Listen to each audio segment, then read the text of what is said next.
this meeting to order. The Monday, July 20th, 2020 meeting of the Essex Selectboard is now called to order. And before we begin official business, are there any, let me just do a little bit of housekeeping before we begin.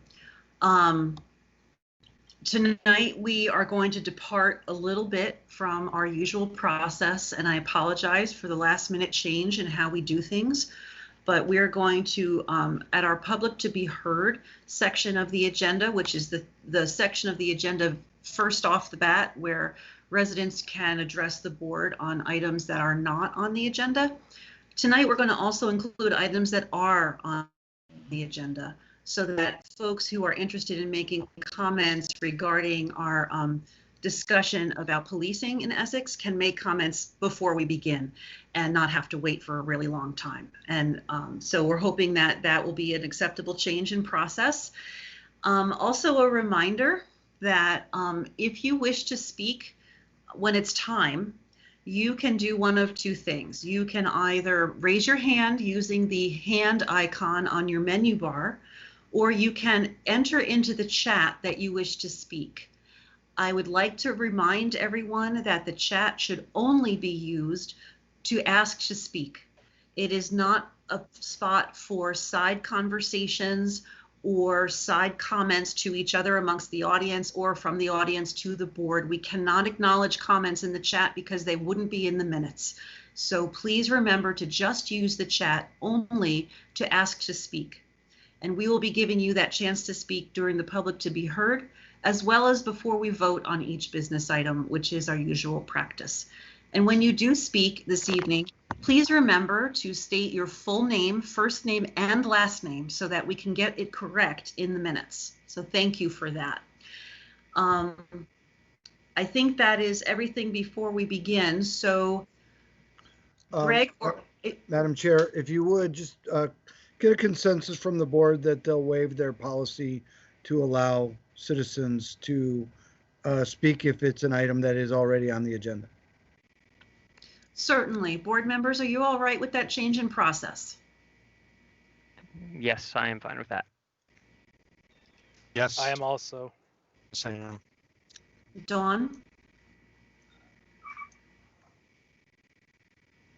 Okay, I don't hear Dawn at the moment, so I'm gonna assume that. Dawn, are you connected? Oh, looks like she just popped back in.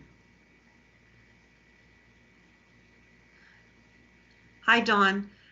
We were just saying that we're going to be changing the process for public to be heard just a little bit to allow members of the audience to speak on items that are on the agenda. Are you okay with that change of process? Good. I can still hear you. Yeah, I'm good. Thanks. Okay, thank you.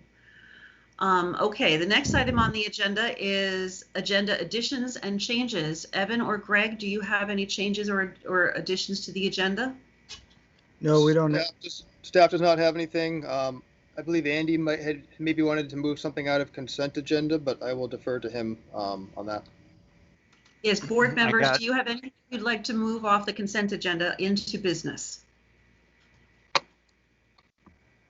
I see several other hands up. Yeah, this is not specific to moving anything from consent, but rather a clarification on a business item that we have on the agenda.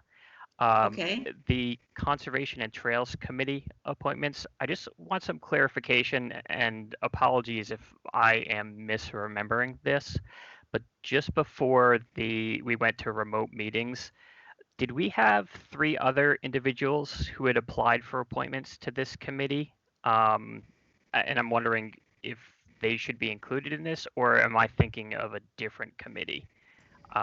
Just wanted to put that out there because I'm not positive if maybe they had withdrawn their appointments or not, but I wanted to get some clarification before we got to that point in the agenda. Greg? There were 2 others who had expressed interest. We could not confirm their availability for tonight, but Diana and Casey were both available tonight, and that is why they are on the agenda. Okay, thank you. Andy? Sorry, you caught me with my mouth full. Sorry.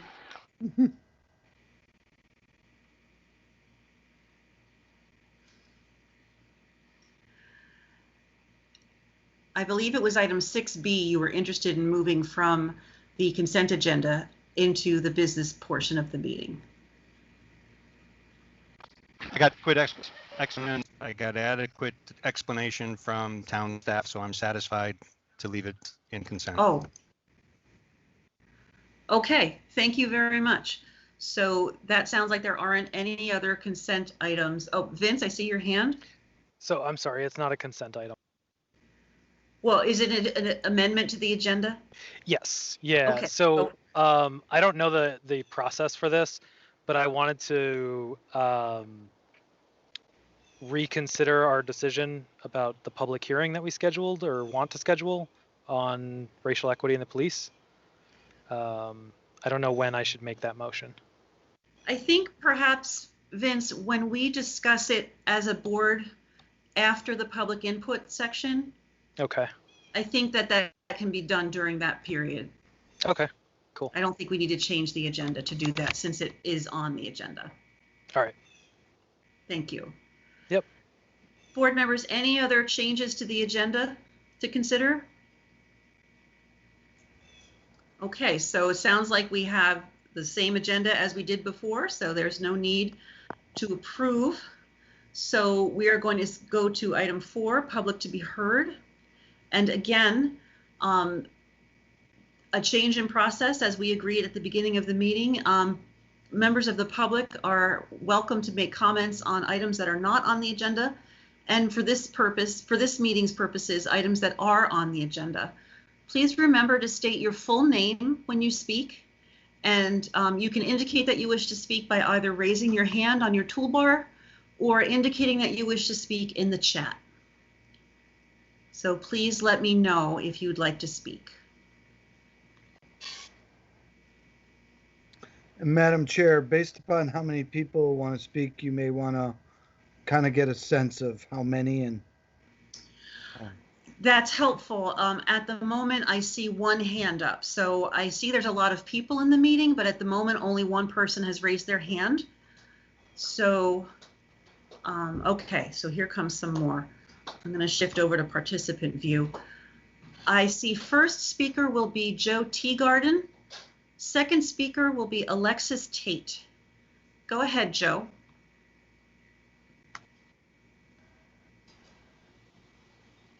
You're right. Okay, hi. Actually, this is Michelle Teagarden. Joe and I are both here together.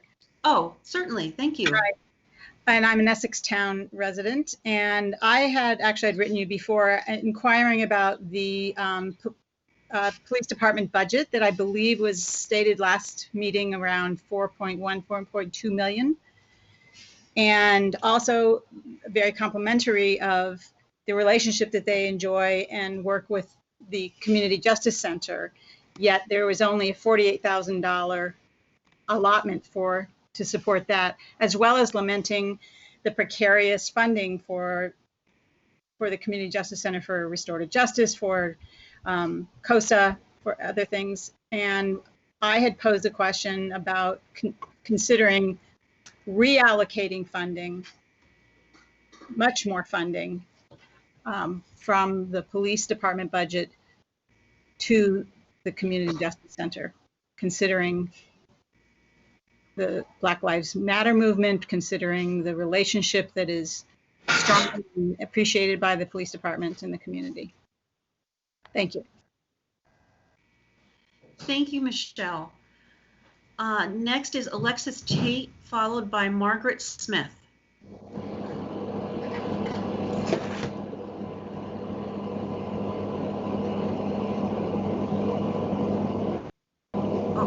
My mistake. Alexis is not speaking. Margaret Smith, go ahead.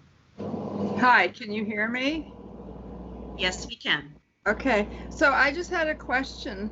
If you are allowing public to be heard to speak at the beginning on any agenda item, does that mean they will not be able to speak at the time of that agenda item, sorry? Not at all. We will still also do public to be heard before we vote on each business item. Okay, thank you. Okay. I don't see any other hands up. I see Joe and Michelle Teagarden's hands still up, but not sure if that means they want to speak again or it's just a legacy hand there. Are there any other residents or audience members who wish to speak on any item that's on the agenda or not on the agenda?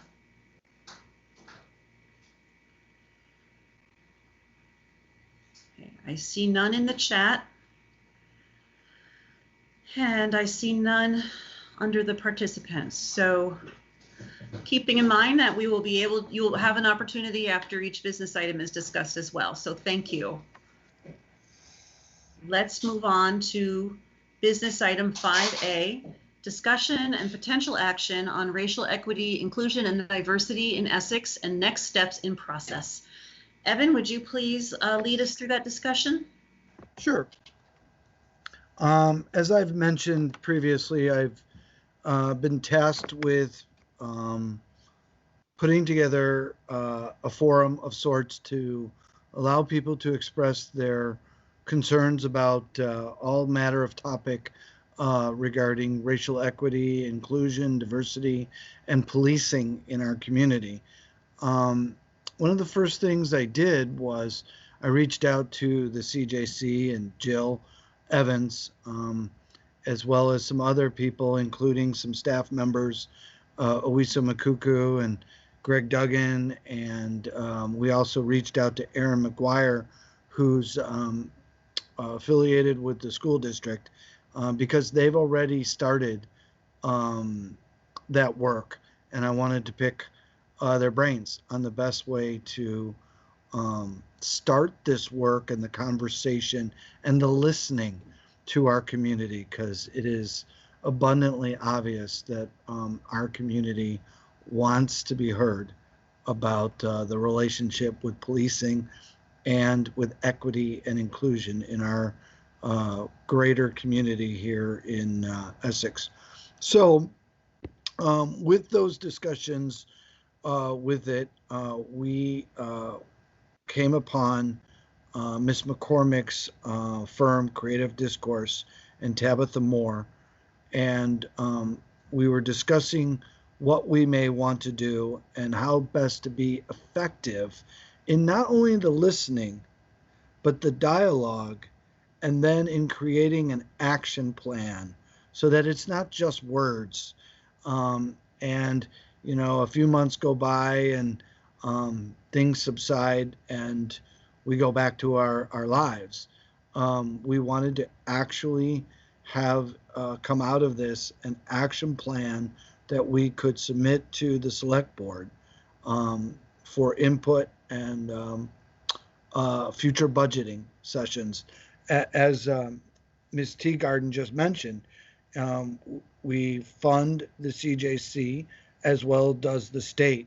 There's lots of opportunities to look at where funding should be prioritized and for what effect and what benefit. And it's something that I would rather have a public dialogue with them, and more in the spirit of an openness and people feeling safe to voice those opinions. So we asked Creative Discourse for a proposal to help take the town through this. We have done this in the past. We did it for the gun discharge ordinance, and we went through an open meetings process that they designed. And so they were not our contractor at that point, but in a similar fashion, we wanted somebody with professional experience that has done this before, knows how to do this, knows how to work with municipalities on the listening and the learning and the process of change. So in your packets is that proposal. Within that proposal of $25,000, I want to note that the police department volunteered $20,000 from their budget to this cause, and the remainder of that fee would come from the select board's professional services budget and the town manager budget. So it is a real joint effort to fund such a important endeavor. And with that, I or Greg or Susan McCormick is available to answer any questions. Evan, thank you for that. Board members, if it's okay with you, I'd like to ask Sue McCormick to talk about the proposal before we have questions. Would that be all right with you? Okay, thank you. Sue, thank you for being here tonight and for the proposal that you and Tabitha Moore submitted to Evan, and I appreciate your stepping forth to help us with this difficult conversation. Would you mind sharing with us details of your proposal and how it will work? Sure. Thanks, Elaine. Well, first, I just really appreciate having this opportunity. I appreciate, Elaine, that you made some space for people to share some of their comments at the beginning, and I'm really happy that they have a chance to share some comments and questions after I try to do this in a very brief way. I do want to say that we're very fortunate that Tabitha Moore is able to work with us on this. She is my partner in this work. She's on vacation this week, so that's why she's not with us tonight. And many people on the meeting may know Tabitha, but she's the Vermont president of the NAACP. She's the director of the NAACP in Vermont. She's the president of the Rutland chapter. And she also has a lot of experience working with the Vermont State Police with their fair and impartial policing. So she and I, this proposal is the product of both of our best thinking.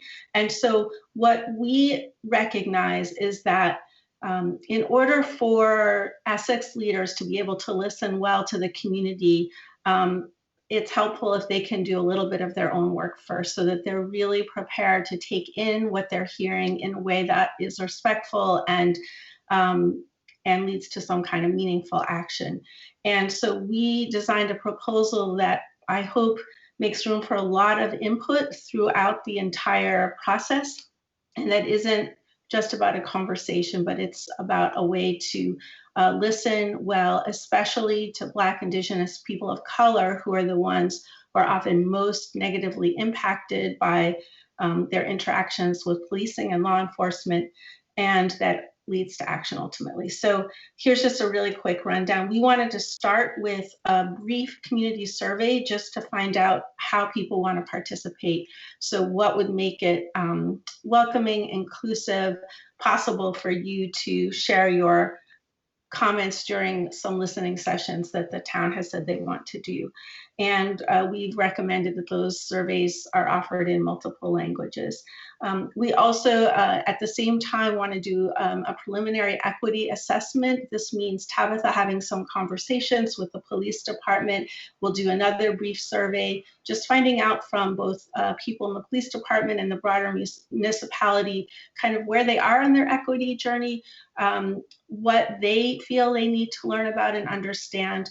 After we do that, we're going to be facilitating some learning sessions with the police department, and at the same time, some learning sessions with the municipal leaders and staff, again, to do some foundational work around implicit bias, the legacy and history of systemic racism, how dominant white culture shows up in our work and our decision-making processes.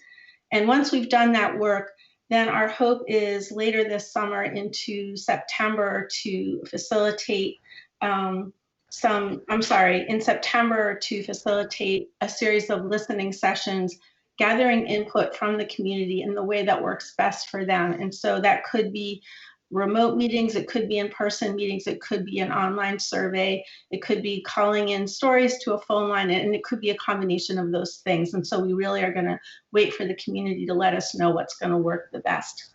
We're also going to ask people as an optional thing to include their race and ethnicity so that we can make sure that the activities that we are leading work the best for the people that we need to hear from the most.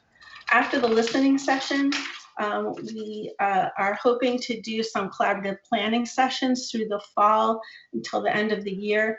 And these would be opportunities for community members to work side by side with people in the police department and the municipality to come up with a plan. And again, we're going to be seeking feedback from the community about how they want that to unfold. They may want to be at the table with municipal leaders while they're doing some of their planning, or they may say, you know, we've done our work, we've come to these listening sessions, we've told you what we think, and we want you to go and make a preliminary plan, and then we'll check in and give you feedback about it. So again, we're going to seek more input about how they would like to be involved in that process. And our hope is that by the end of this next several months, there'll be some kind of preliminary plan that the municipality can begin to move forward with.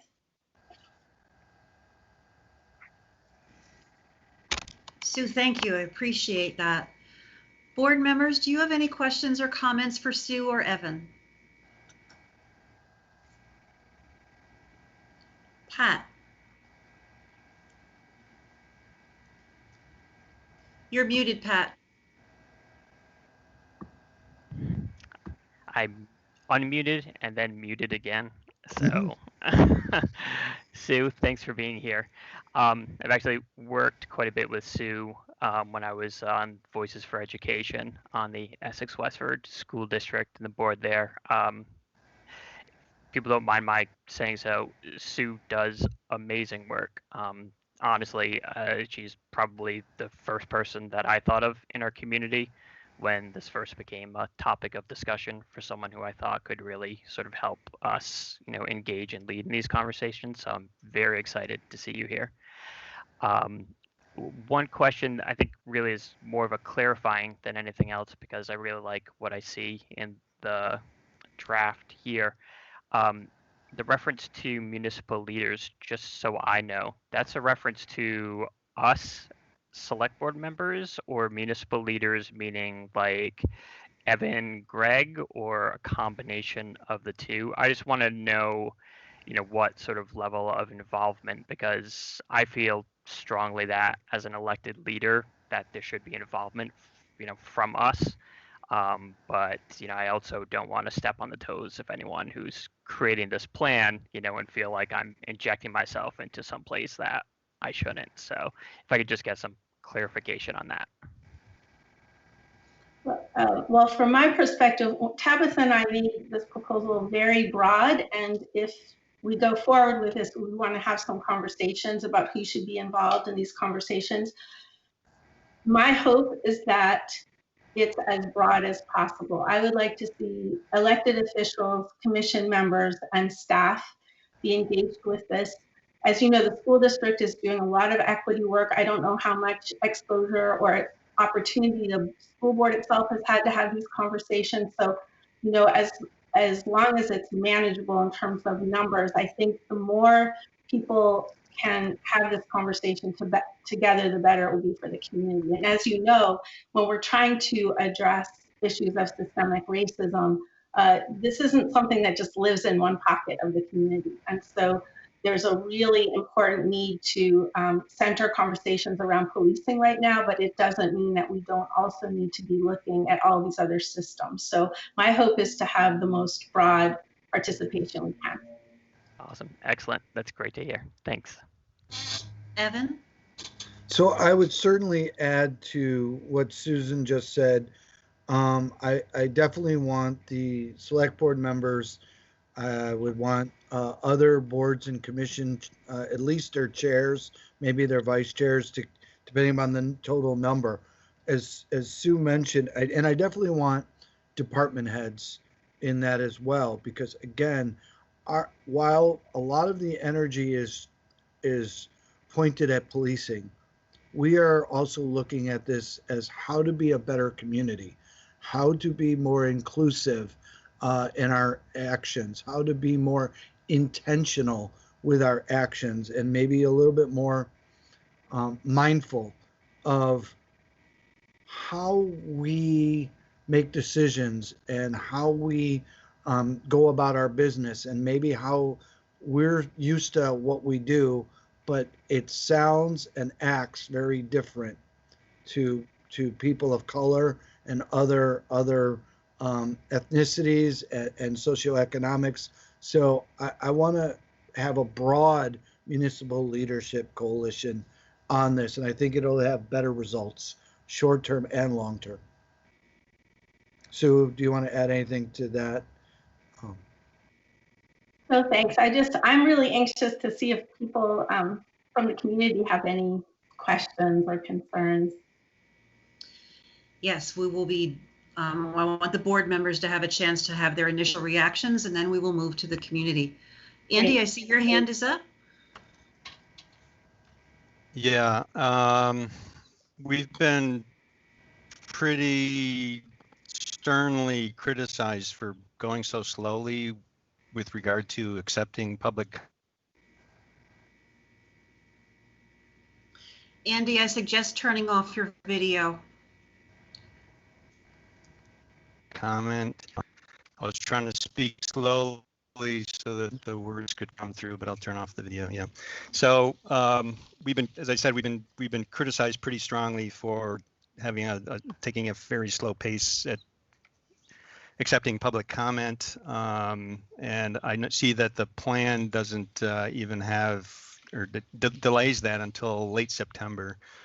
I'm just want to understand, I guess, why it'll take so long. Why is there a particular reason why we don't just have a meeting dedicated to listening to public input right up front? I just looking for clarification of that.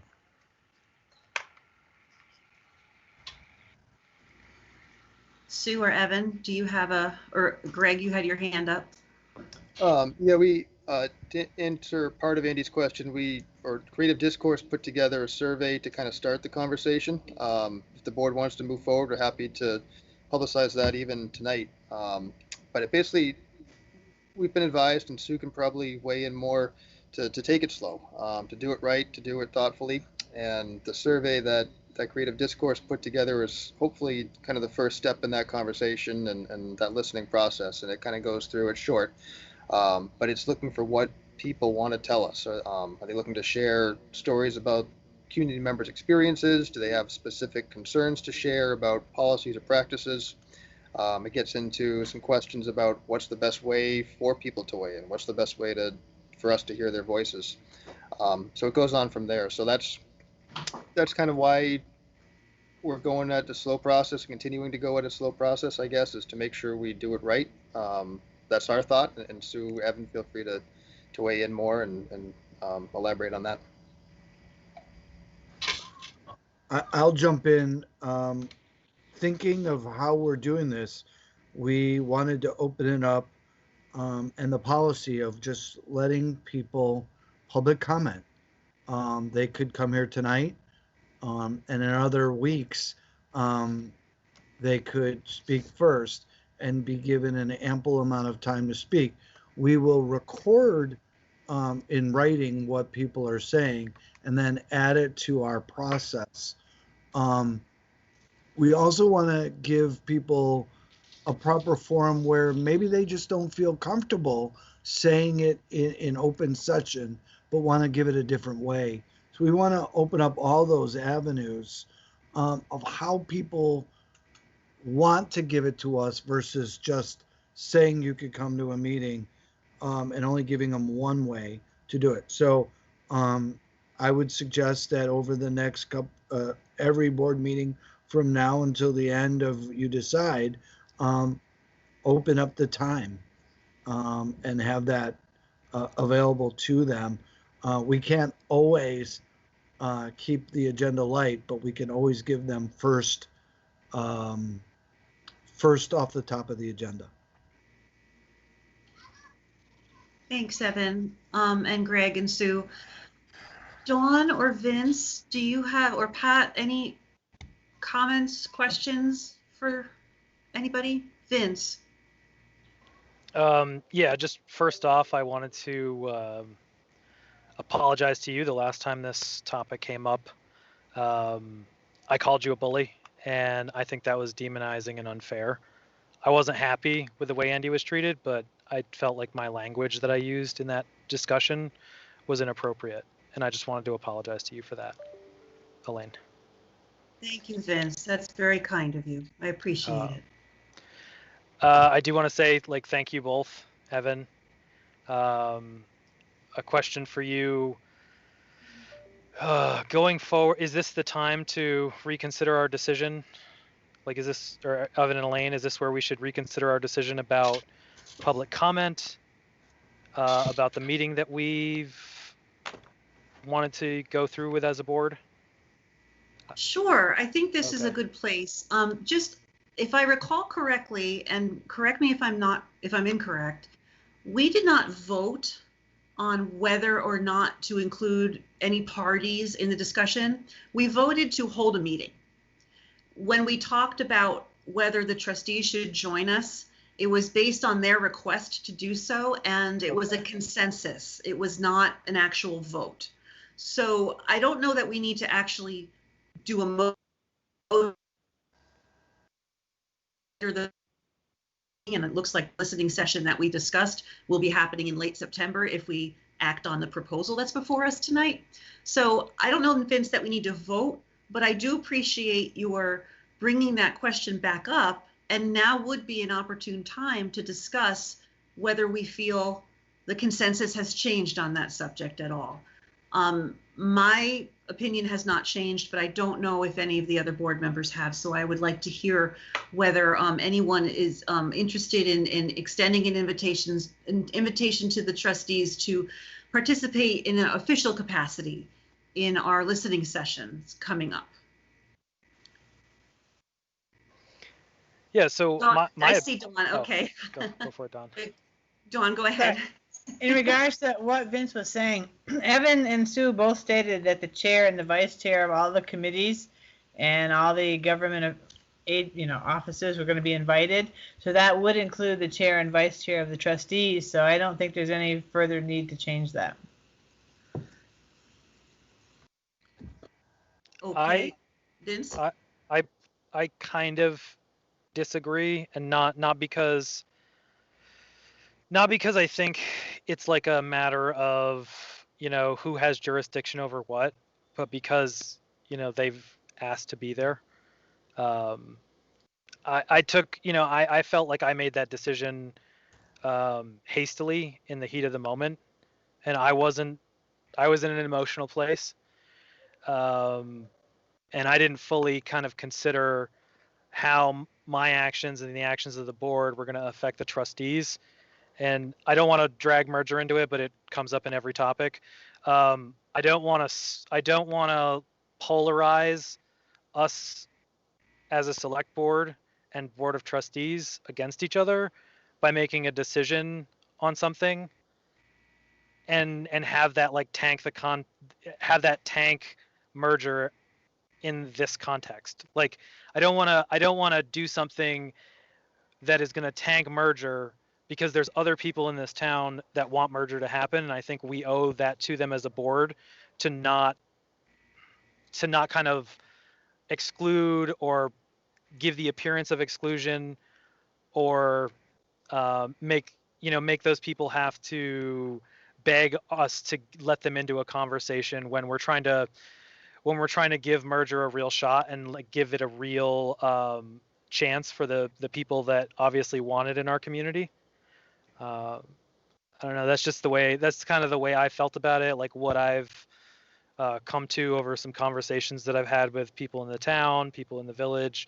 I've called the trustees and talked to them about how that meeting went down and their feelings on it.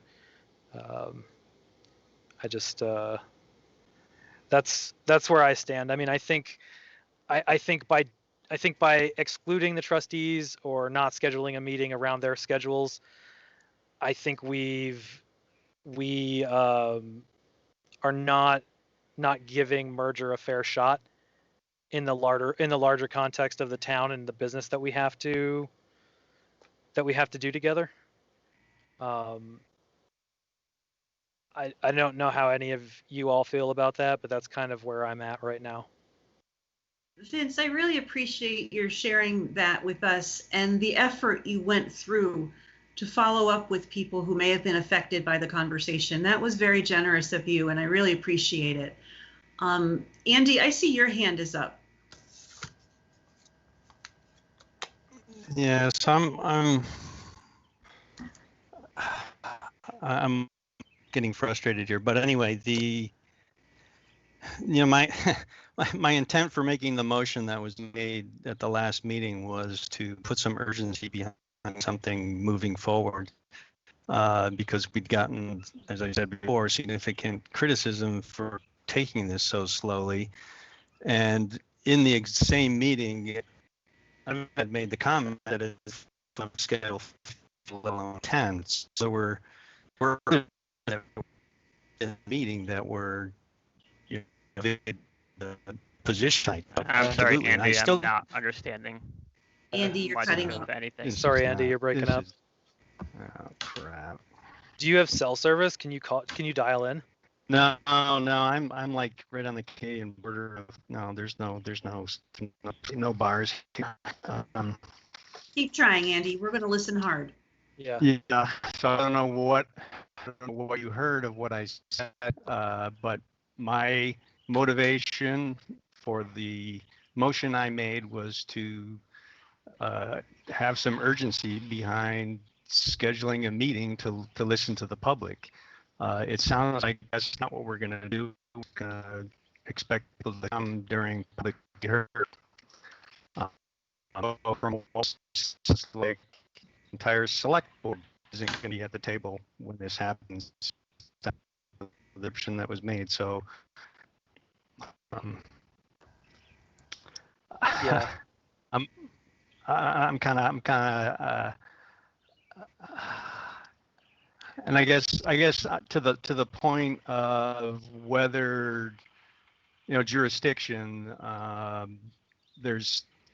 there are folks who, because of the blurring of jurisdictional boundaries, are getting more and more against merger as well. So it's not just board position we need to consider, it's public position and opinion that we need to consider. And so I think it's if whoever does the listening isn't full boards on both sides or one specific board that actually controls the police budget, then it's a moot point, I guess. So, because that means I probably so I don't know. Sorry, Andy, what was that last point about the boards? So if it sounds like a committee or something is going to be put together of department heads, chair and vice chair, and just other.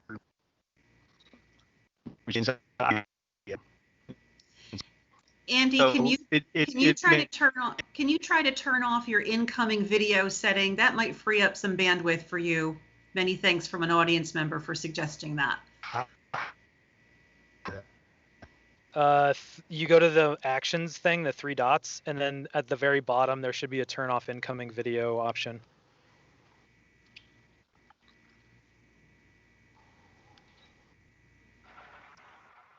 All right, so I got that off. So I guess the point I was trying to make is it sounds like the intent is to have a group formed that will include specific people that are identified, department heads, chairs, vice chairs, etc., which means that I won't be at the table. So maybe I shouldn't care. I don't know. I'm concerned about the schedule, the timeline. I'm also concerned that we've the consultants to do this kind of the thing that comes to mind is public engagement. We hired a public engagement consultant to go through a whole bunch of stuff, went a lot of listening sessions and discussions. We had an all-day thing, and he got a report, and it was never discussed, never came up again. I'm hoping that won't happen with this one, but I've said enough.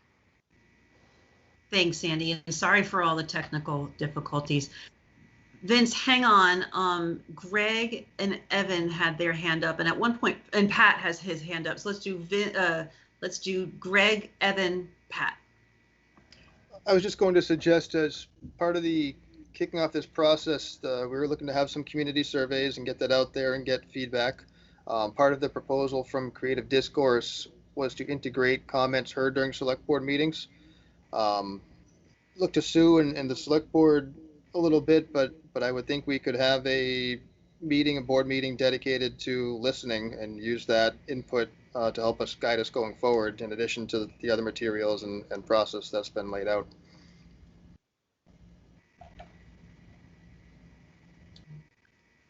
Evan?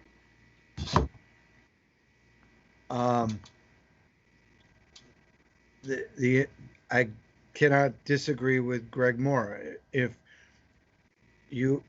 The direction was for me to put together a meeting. I am in the process of doing that through the best way I think to move forward. I would love to set up a meeting for the forum for people to hear. We will take people's comments. I caution everybody that if people who are speaking that night want immediate action, that is not likely. We would take their advisement and their comments, but absolutely happy to do it. What I also said, it is very difficult to get 10 people scheduled. I didn't say they all had to be there. They have to be invited. A night has to be selected, and the people that can come that night should, and if they're invited. It is very difficult, as you all can attest, since a couple of you are actually out of town, but are only able to participate because we are doing this electronically. We can pick a night that works, or maybe 2 dates that work for this select board, and then invite, if it is the wish of the select board, to invite the village board and provide 2 dates and put it on the calendar. Thanks, Evan. Pat, and then I have one short comment, and then we're going to open it up to the public. I also feel obviously the urgency of the community, but I would caution us.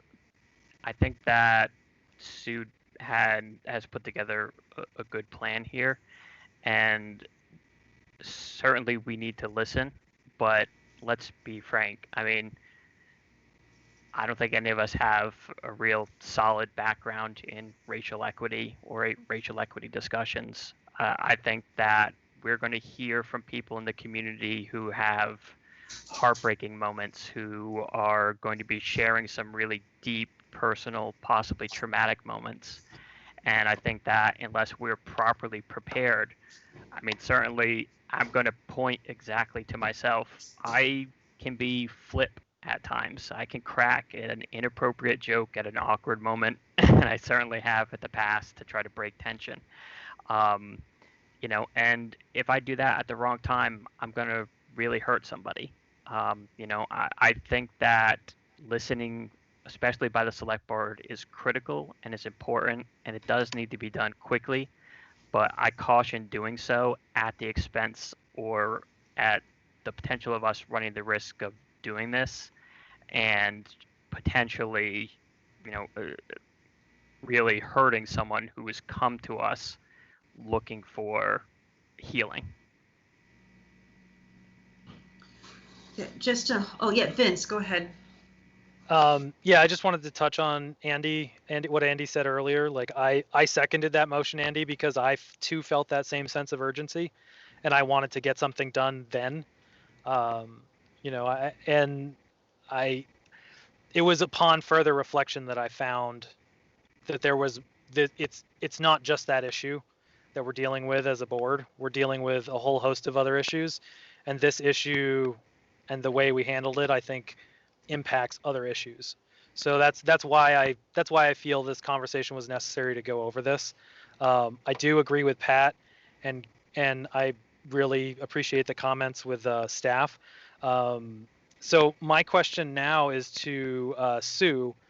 Sue, do you think if the select board and board of trustees scheduled a meeting to listen to the public about this issue, maybe not necessarily to take, you know, people's stories of how they've been affected by this, but like how do we give the public a chance to vent their frustrations about government and what it has or hasn't done for members of our community and people of color? So just sitting there and listening, is that something that would impact your process? Is that something that would add to your process early now, or is that something that we should wait for going forward? So thank you. I really appreciate, Vince, what you and Andy are both saying. And, you know, we feel a huge sense of urgency in this country, right? And we also have to remember that it has taken us hundreds of years to get to this moment that we're in. And there are examples, for example, in the legislature where people are really trying to rush and get things done. And Tabitha and other people of color in Vermont are saying, hold on, you know, slow down a little. because you need to get this right. And Tabitha and I reflected a lot on that tension and that balance, right, between wanting to be responsive and do something right away and wanting to get it right. And, you know, I've been doing this work for decades, and Tabitha's been in it for a long time, and we have both been in situations where well-meaning white people cause a lot of pain and harm. We don't want that to happen here. And so this proposal was our attempt, and it's not going to be perfect. This is really hard, messy work. But this was our attempt to do some learning with the boards and the staff and the police department so that you all are prepared to hear some possibly really hard stuff and understand the context and believe it and be able to react in ways that help us make progress. So I totally hear you. I lose sleep over this all the time. This is not easy. That's one of the reasons why Tabitha, even before the select board accepted our proposal, we actually did a piece of work and we made a survey that's ready to go immediately so that people can start to have a voice right away while we're doing this kind of background work to just set us up for success. So I hear the urgency, and this is our best thinking about what we think could help lead the community towards something meaningful that can really lead to some kind of change, which is really hard to get around this stuff. Sue, thank you. And I just want to add, a concern I have is that even though we are the elected body of the town of Essex, and we, in general, when we want public input, process we turn to is a hearing where people come and talk to us. And but this, I don't know that that is the best approach in this particular case, because we are an all-white board. And I think what we need to do is, in spite of the fact that we are the elected officials, we need to take a step back. This is not a discussion that we should be centering ourselves in and making us the focus of you all come talk to us.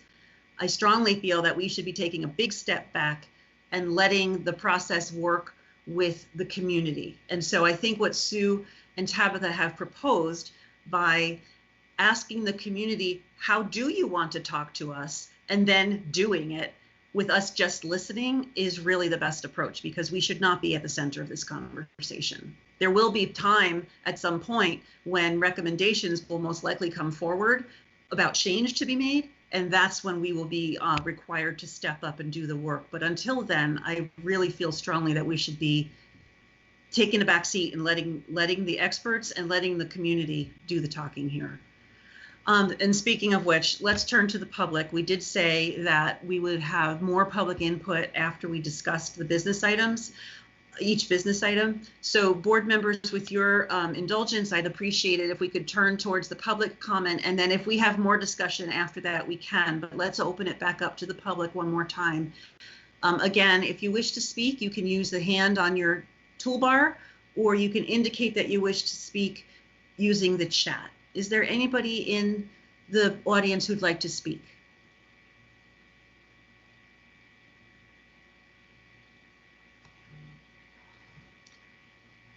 I see Josh Simon.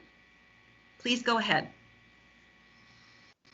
Hi, yes, I first time using the Microsoft app here and didn't see a hand bar. But anyways, just wanted to say that I am very much supportive of this broad-based conversation that the community that you're potentially proposing and potentially will pass today.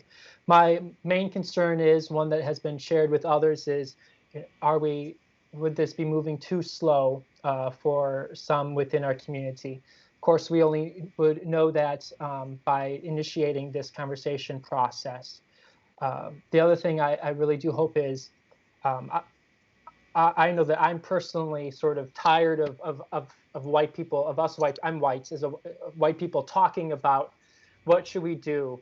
And I really do hope that whatever recommendations are made by this, through this process, that they are made with, that we take action and concrete action.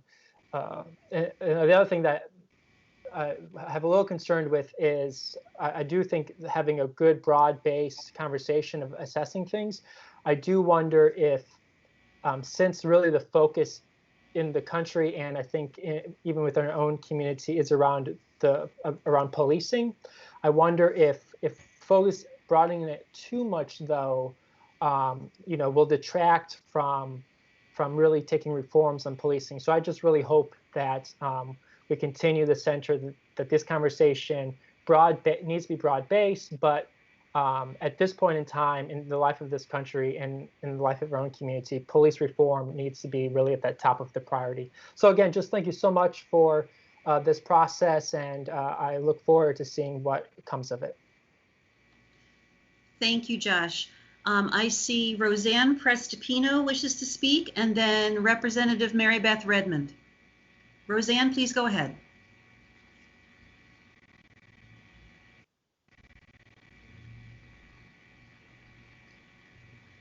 Roseanne, do you wish to speak? I thought I heard something there. She's muted. Roseanne, can you unmute yourself?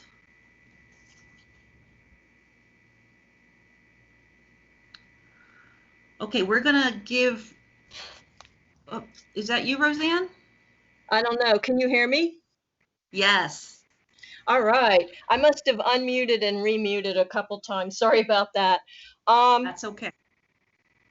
3 very brief comments. One, I think that you should include the village trustees in your training.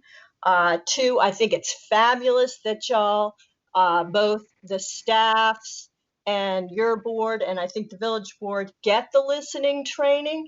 And I think that the way you handle that with the community who's concerned that you maybe are moving too slowly is communicate, communicate, communicate. Use every available avenue to let the public know what you're doing and why you're doing it at each step of the way. And I think they will appreciate that you as, and I'm white too, that you as a white group are trying to get the training you need so that you can listen and that you can do it right the first time. And I think that people will see that there is movement, and you can go from there. And if you're still getting pushed back, that's another issue. But that was all I wanted to say. Thanks very much. Mary Beth Redmond. Thanks, Elaine, and thank you, everyone. I am really excited to look at this proposal from Creative Discourse. I think it lays out a very thoughtful process and a way for people with the initial survey to really begin to weigh into this conversation, including people from a broader, from the broader community. So I really like the way it flows. I would just underscore your point, Elaine, about moving at the right pace, not feeling like it, obviously we need to move quickly, but in the legislature, we have been getting the same guidance from a lot of our racial justice advocates. Please do this thoughtfully, move at our pace with us, listen, really make this a thoughtful, discussion. So I would really caution you against trying to move too fast. I appreciate the point that the gentleman made earlier about centering policing. I do feel the broader conversation is needed. It's so important that these conversations be approached from a holistic standpoint. You can't address these issues just in the context of policing. They cross over into so many other issue areas, but I hear the focus and the concern about policing. Just an update from the legislature that come August, when we return on August 25th, we will again be taking up these issues of policing in Vermont. So there will be some additional statewide legislation coming down the pike. We have a social equity caucus that meets on Wednesday mornings at 8 a.m. that's open to the public via Zoom. And that's a place where you can weigh in on that issue. And the last thing I just wanted to say is please don't forget about VIEW, Voices for Inclusion in Essex and Westford. This is a group of students, young people, citizens, people of color, very diverse group that has been working for a year and a half exploring all of these issues. And they're incredibly up to speed people who really would be an asset in these conversations. And lastly, I am envious of you all. There is nothing I would rather do than have the legislature as a whole engage in this level of learning together. I think this is a huge opportunity for our community and for all of you. Thank you so much. Thank you, Mary Beth. Irene Renner, and then I don't see any other hands up after that, but go ahead, Irene. Thank you. I heard Evan say earlier that it was important to listen to the public about equity issues. So I would want to emphasize that this is not something that we should have to pay anyone to analyze or to confirm at this time. Members of both boards have been reluctant to hear the public's insistence on equitable representation for several years now. That too is an equity issue.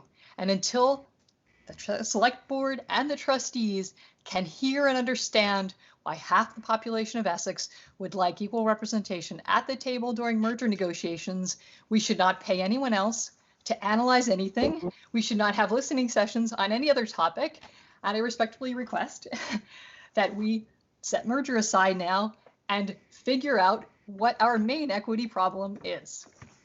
My second comment is, as Andy Watts mentioned a few moments earlier, if you were able to hear his connection as well as I was, in March of 2018, I believe it was, a lot of input was provided on an all-day Saturday meeting to both boards with the assistance of an excellent facilitator. Those notes still exist.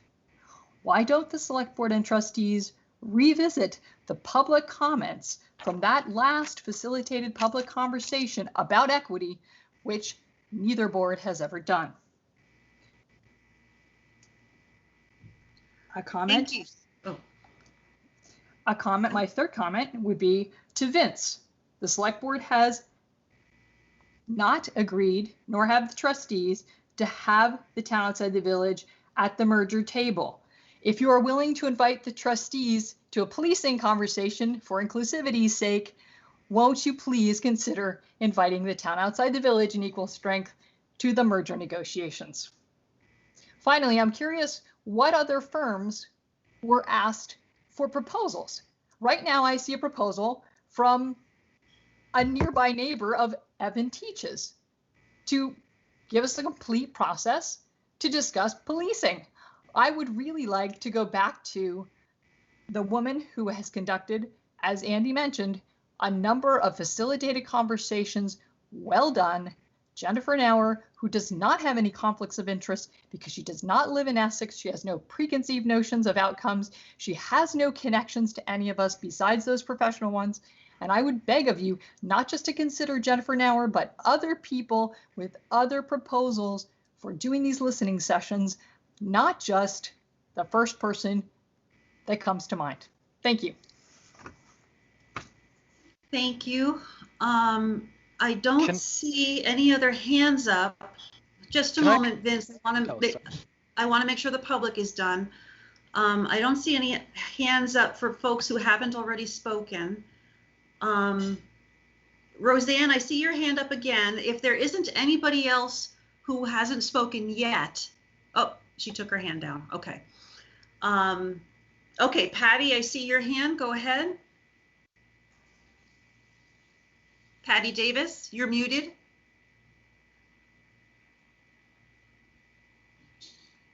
Patty, you're muted. Can you turn on your mic, please? Is that better? Much better. Thank you. Oh, sorry about that. I completely agree with Irene, and I would like our representation to be at all these important discussions, but whatever, everything Irene said, I absolutely agree. Thank you. Thank you. Anybody else from the public who wishes to speak?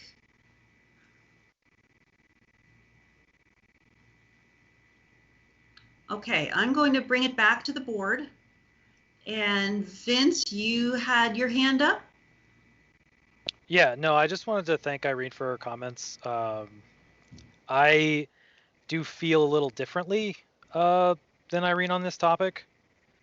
I feel that, you know, we as a select board represent the whole town. TIV, TOV. I feel like my job and the job of the rest of the board is to balance that and to try to come to a decision that's equitable for everyone. I know that that's not always the way it's viewed.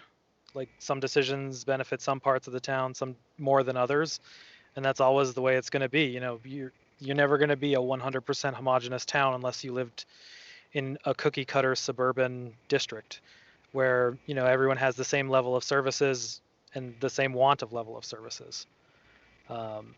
And I don't know how to accurately represent the TOV as an entity without there being anything really defined there.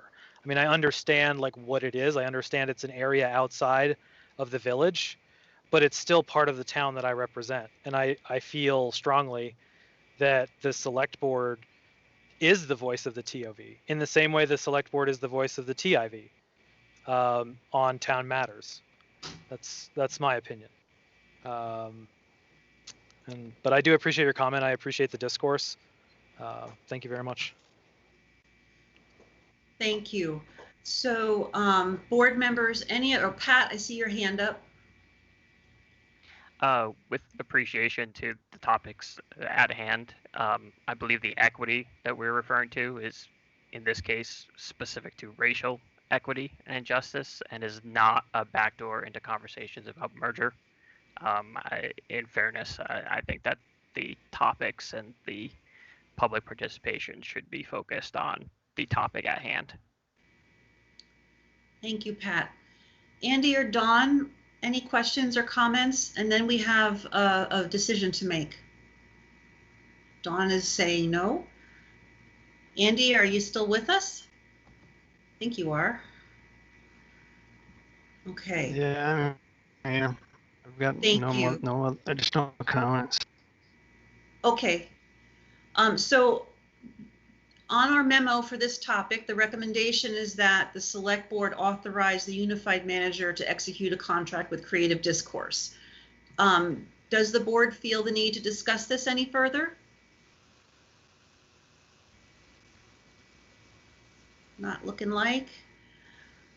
Then if you feel like we have finished this conversation, then if one of you would like to make a motion, we can act on that.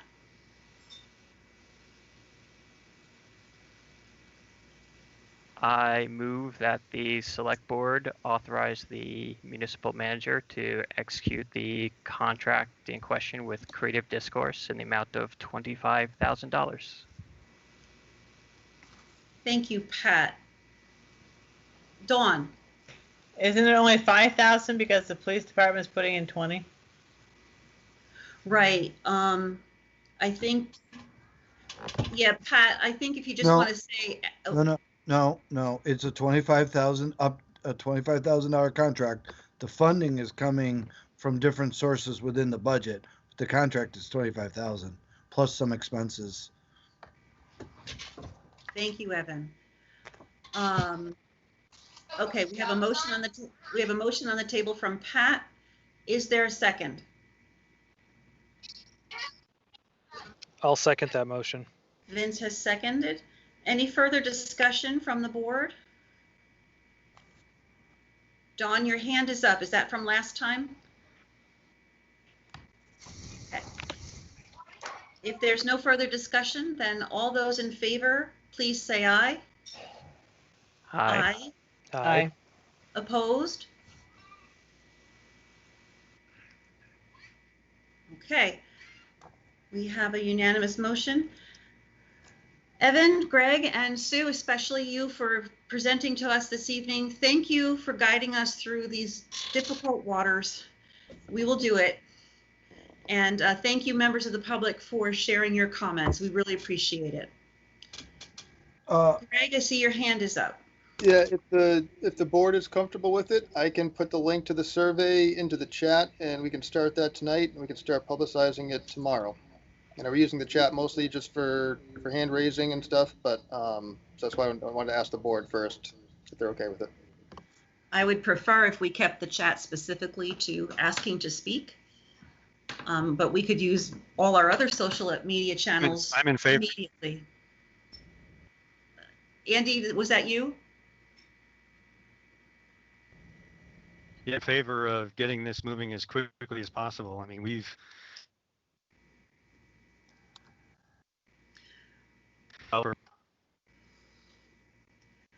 Yeah, I agree, Andy. I'm sorry, you're cutting out again.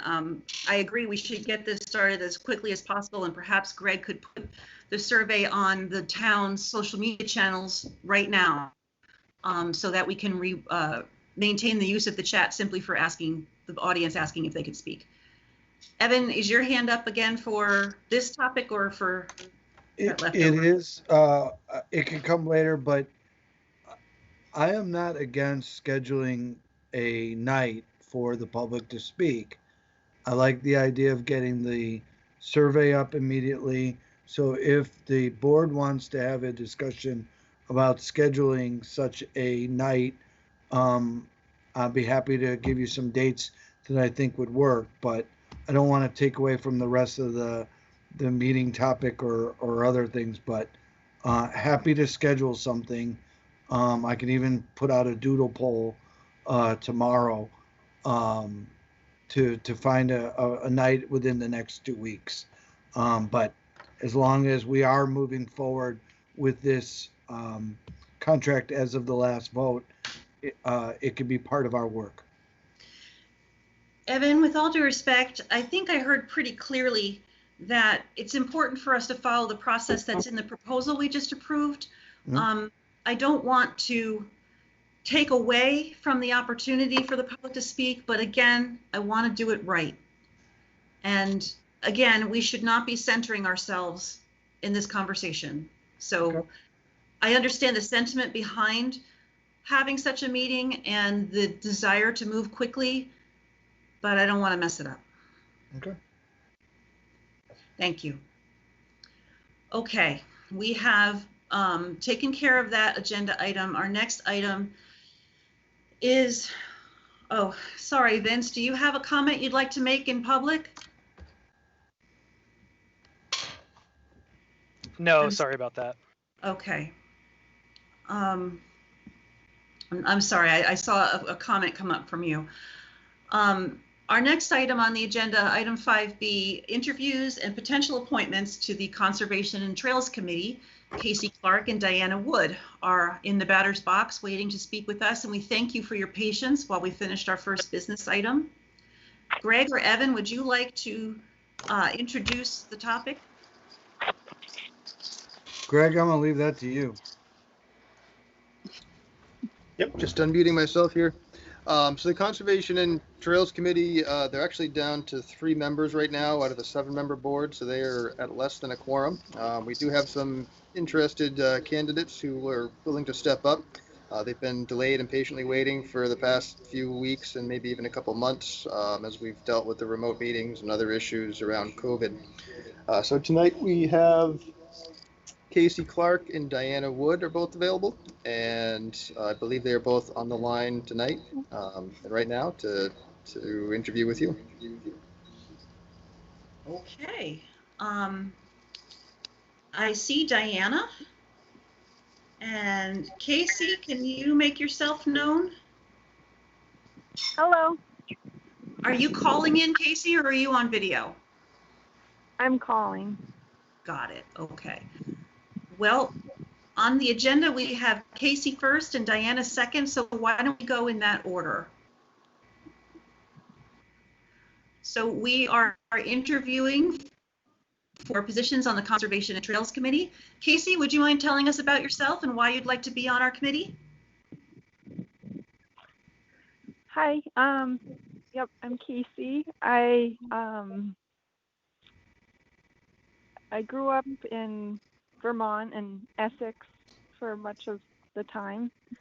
I have 2 kids, 6 and 5 years old.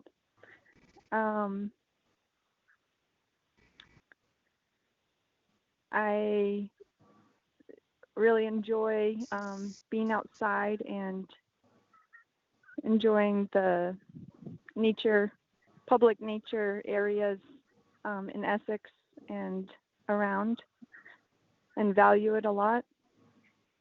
And I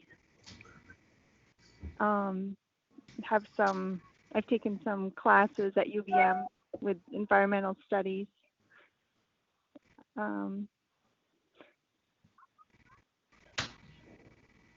Yeah, that's a start. What else would you like to know?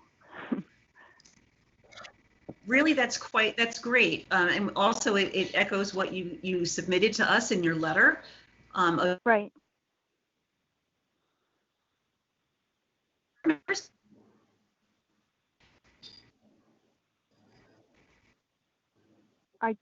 Did someone You're say cutting something? out a bit, Elaine. Do you have any questions? About the committee? Oh, Well, I'm asking if the board members have any questions they wish to ask you. Oh, okay. I didn't quite hear that.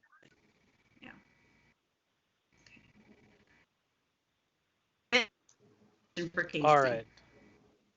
Yeah, I just so do you use trails often? Like, do you see things that you like on trails? Do you have like certain activities that you do?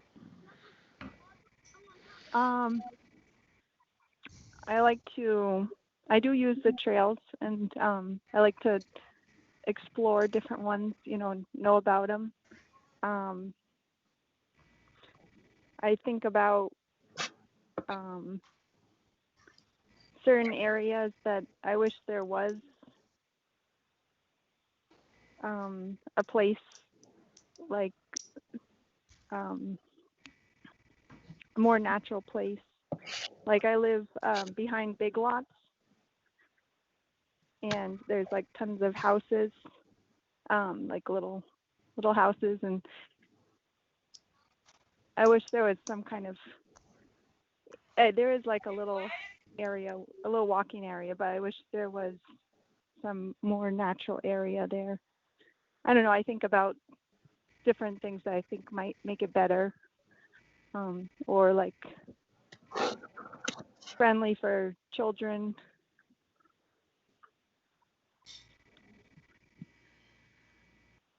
Andy, it looks like you have a question for Casey. Yeah, hi Casey.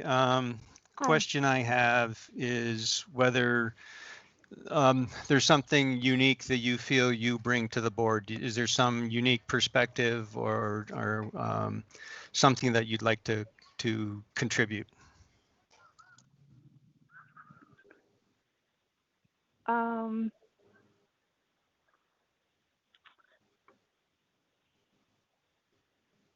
I'm not sure exactly. I don't know how the board, views things.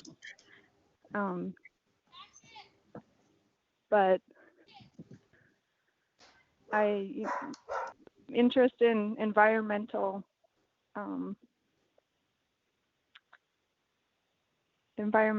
issues, and also interest in children.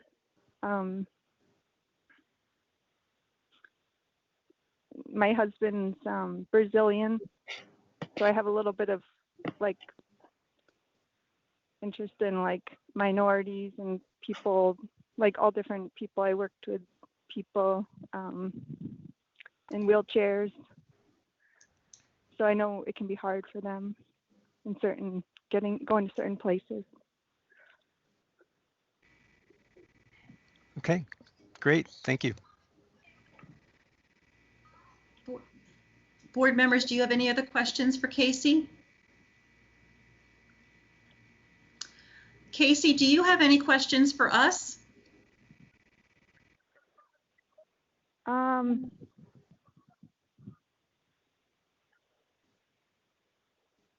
Are the meetings run kind of similar as tonight? Like the style of, I don't have a lot of experience with like motion and like when to speak and the way that is communicated. I think Greg can answer that question for you.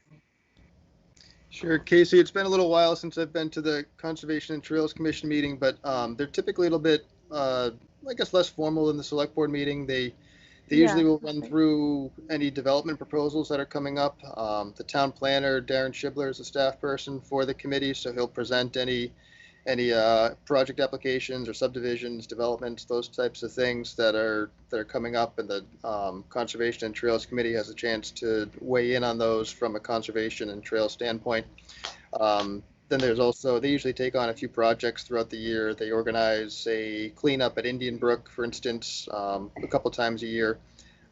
They've dealt with some stuff like an emerald ash borer plan, tree management plan. So it's those types of things. It's similar in terms of when they are taking a motion and a vote. When they're taking a vote, they take a motion in a second. Everyone votes on it, whether or not to go forward or not, yes or no. But it is a little bit less formal, a little bit more relaxed than the Select Board. Yeah. Okay, thank you, Greg. So Casey, unless you have any further questions, we're going to move on to our next candidate. Do you have any other questions? Okay. No, but I am excited if the group will have me. It sounds interesting to me. Thank you so much for stepping up. And generally what the process is we'll be interviewing folks and then we will let you know when we've made a vote to add members to the committee. So you should hear soon from someone from the town about that. Okay, great. Thank you. Thank you. Okay, our next candidate is Diana Wood. Hello. Hello, everyone. Thank you for having me this evening. Thanks for your patience while we conducted all this additional business. No, it was good to hear. So please tell us about yourself and why you'd like to be on the Conservation and Trails Committee. Well, so my name's Diana Wood. I am a Essex, technically in the Junction resident. We moved here a little bit more than a year ago. I used to live out in Cambridge, Jeffersonville area. I grew up in northern New Jersey and I spent a lot of my childhood in the woods there. I was fortunate to grow up in an area that had large tracts of open space and state park land. So it's always very important to me and it's kind of a necessity for me to be like outside in nature and enjoying that. I mountain bike, I hike, I run, I enjoy a lot of outside activities. And my current job is for the city of Burlington. I'm the Parks and Recreation Marketing and Outreach Manager, and I'm embedded in the planning division. So I get to work with a lot of different departments. I get to work with our parks department. I get to work with the planning team, and I've really gotten a deeper understanding and a serious appreciation for open space, not only for the recreation that it provides for residents and visitors, but also for the opportunity that provides for protecting the environment. So combined with that, plus my desire to be more connected to this community and learn more about what's going on and be connected to other people and what's happening. When I saw the Conservation Trails Committee had an open spot, I was like, this is exactly what I want to do with my free time. So I'm really looking forward to it. I've been on some of their calls already and met most of the people that are on there virtually, and actually it's been such an ongoing process. I did have an actual in-person meeting before COVID kicked in, so it was nice to get to know everybody. And to see the things that they're talking about and considering. And I really look forward to like hands-on trail days and making the community a greener, more natural place too. So I think that's about it. That's great. Thank you. Board members, Yeah. do you have any questions for Diana?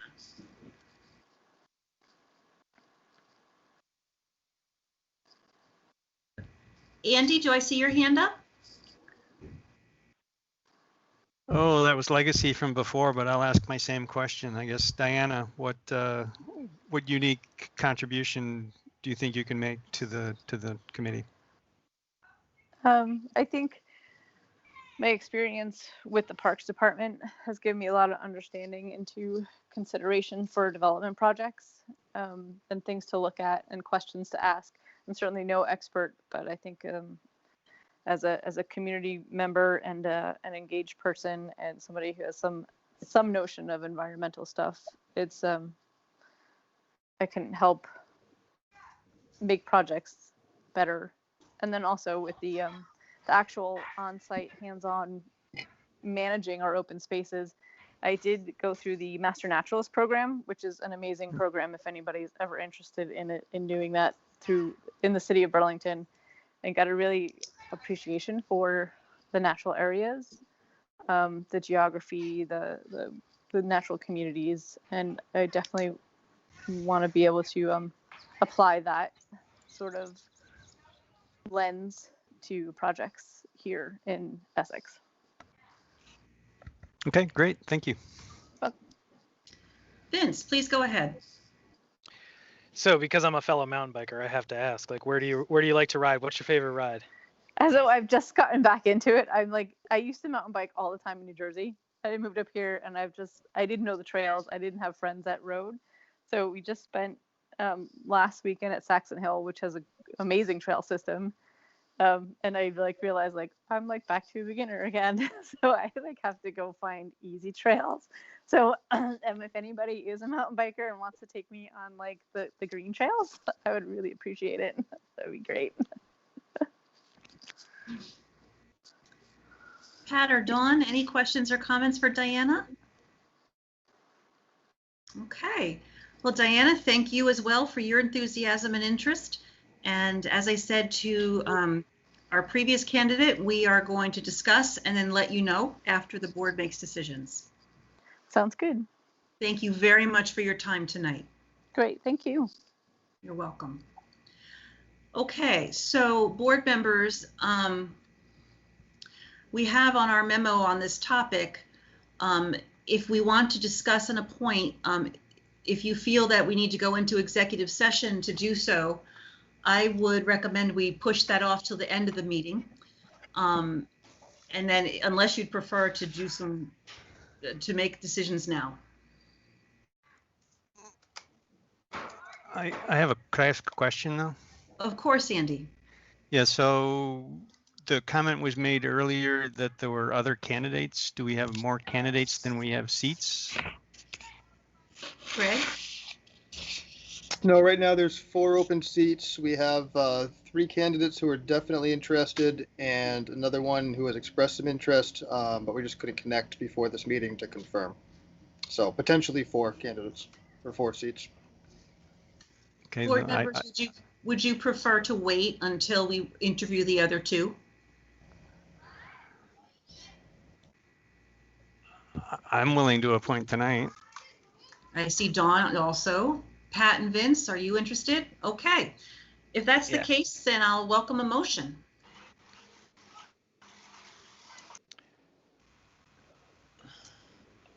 I move that we accept the application of the 2 candidates that we've heard tonight and that we appoint them to the Trails Commission. I'll second that. Thank you, Vince. Thank you, Dawn. And just to confirm, the motion should say that we are making a motion to appoint Casey Clark and Diana Wood to the Conservation and Trails Committee. Just want to make that friendly amendment if that's okay. And so I have a motion from Vince and a second from Dawn. Any further discussion? Yeah, I do. Pat? The appointments all have different ending terms. Yes, they do. So I'm not sure if we want to discuss that part now or if that's executive session material. Or Greg, is this something that we can allow you and the candidates to work out because there's 4 seats and 2 candidates? Or do we need to appoint to a specific seat? If the candidates are interested in certain terms, we have 1 term that lasts for just under a year at this point. There's another term that would be, or 2 more terms that would be 2-year terms ending June 30th, 2022, and there's 1 3-year term going until 2023. We can check with the candidates and see if they have a preference for 1 term or the other, and go from there. But unless the board just wants to make that decision. It seems I would be perfectly fine with allowing you and the candidates to work out which terms, if that's okay with the board members. I would be happier with that. Okay. Sure, Okay. will do. Pardon me? I just said we will do that. Okay. So we have a motion and a second on the table. Any further discussion? All those in favor, please say aye. Aye. Aye. Opposed? Okay, welcome Diana and Casey to the Conservation and Trails Committee, and thank you for stepping up.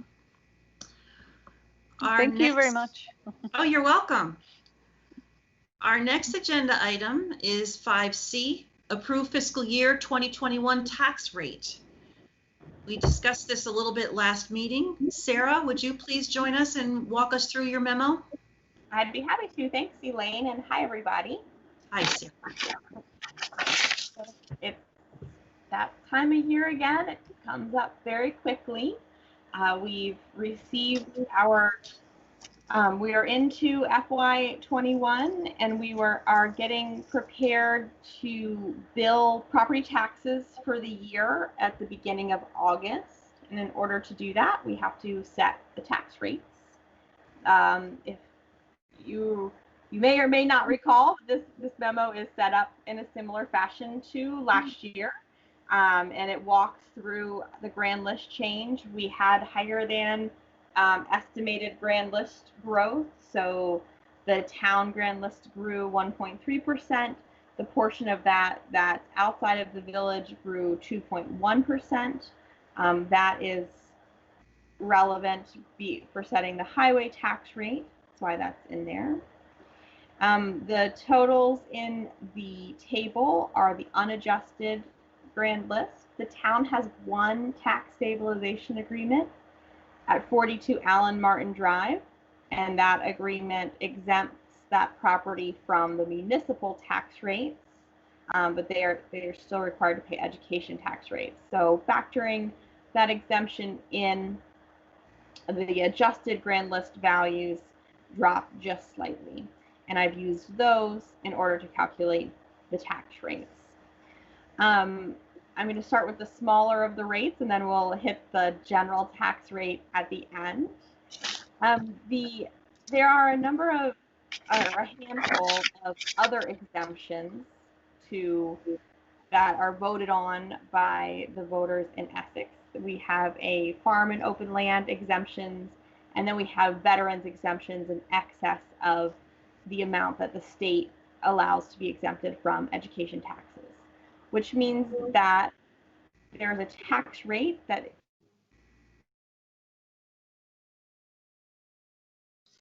is billed to folks that. Sarah, we're losing you. Taking the agreement rate has increased slightly to 0.0022. In the last few years, it's been 0.0019, and that'll be on all tax bills as the local agreement rate. Please let me know if I'm breaking up. I just got the network error flashed on my screen, so someone just jump in if you're unable to hear me clearly. Sarah, you are dropping out just a littlest bit, so if you can turn off your incoming video, That might be It's helpful. it's been off for 4 months. I see the error has gone away, so hopefully it's better. Yes, it is. Thank you. Other tax rates on the tax bill are the 2-cent capital tax that was established in 2006, and that will continue to be 2 cents this coming year. And for town outside the village residents, we continue to have the 0.011 highway tax rate. Now to the general fund tax rate. I did do the calculation on what the tax rate would be to fund the voter approved budget, just so that we had that information. And that would have been 0.5172, which is just a 2% increase over the prior year.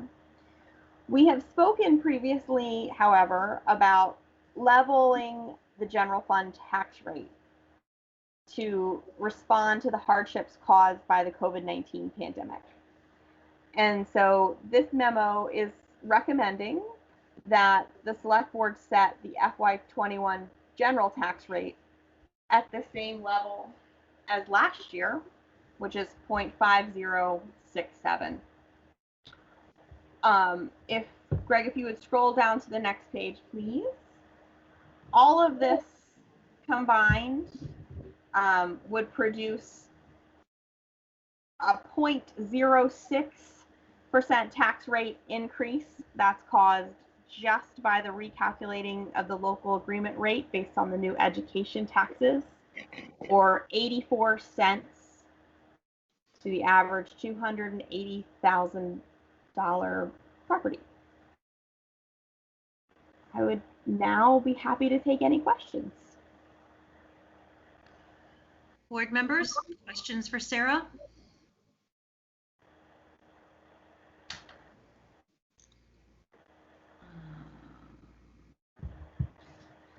Okay, so Andy, go ahead. Yeah, it's the same question I ask every year. We have this highway tax that nobody understands the origins of, and it's always questioned as to whether it's legal to levy against a portion of the town. So I'm just asking whether we can, this would be the year to eliminate it.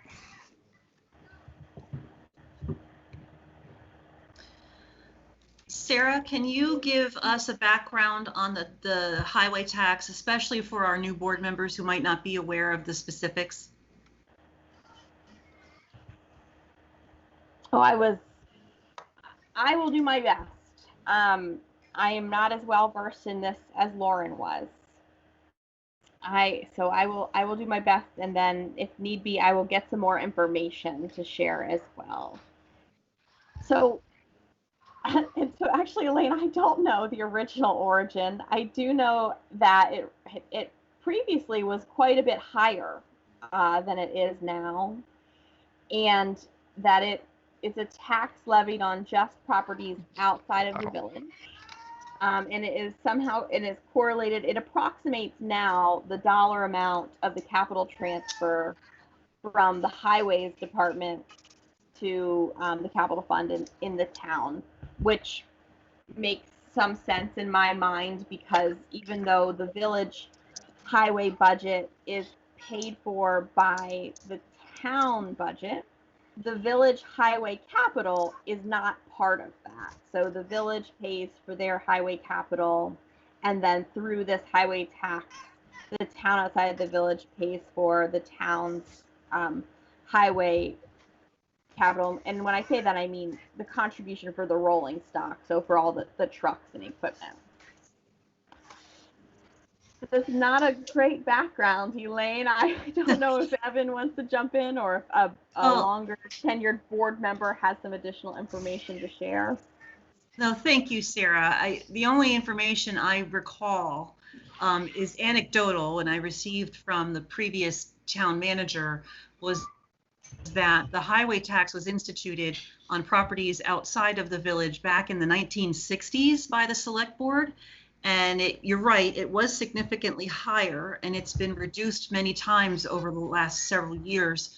And the purpose of instituting it on the properties outside of the village was because the select board at the time was conscious of village residents paying taxes for services they weren't getting, and so they instituted the highway tax. And I'm just saying that that's on the town outside the village. I'm telling you that's anecdotal.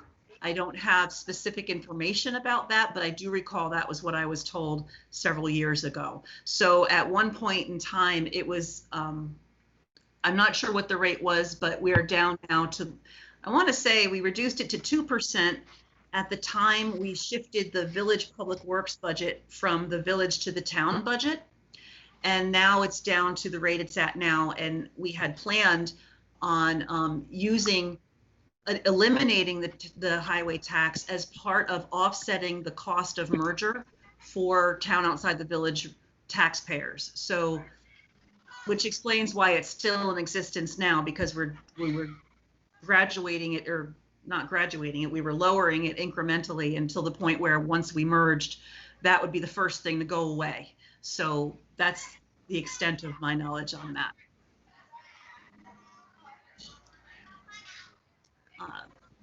Any other questions for Sarah on her memo regarding the tax rate?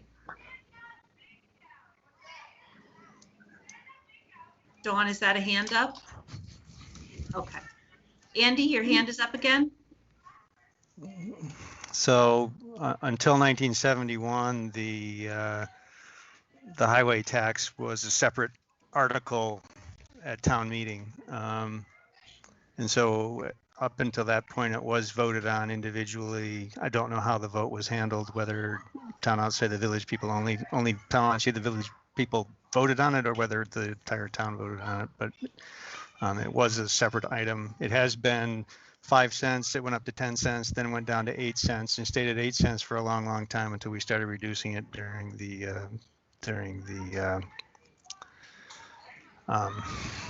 consolidation efforts. Right.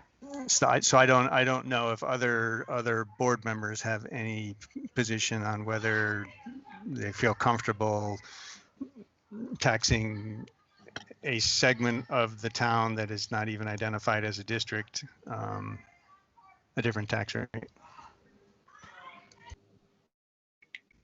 Dawn, I see your hand up. You're muted, Dawn. So I agree with Andy. I think it's time to retire the highway tax. Okay. Questions, comments from Pat or Vince? Pat. I would need some more significant background before I could really make that judgment call tonight. I mean, I'm getting lots of anecdotal evidence, and Andy asked a question and then partially answered it himself, but even he asked a question about whether or not it's legal or not. So I'm not willing to vote tonight on something that came up 5 minutes ago that none of us have specific answers to. Vince, did you have a comment, Vince? Yes. So I'm sorry, I'm just asking for a little background here. So this addresses a specific need in town government that village residents are already taxed for, and it's already coming through in their government, their village government. Is that correct? Like I'm trying to figure out how this tax connects to the service that the village is using. So I'm just trying to figure that out.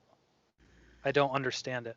Sarah, could you repeat what you said about the village capital versus the town capital? I will do my best.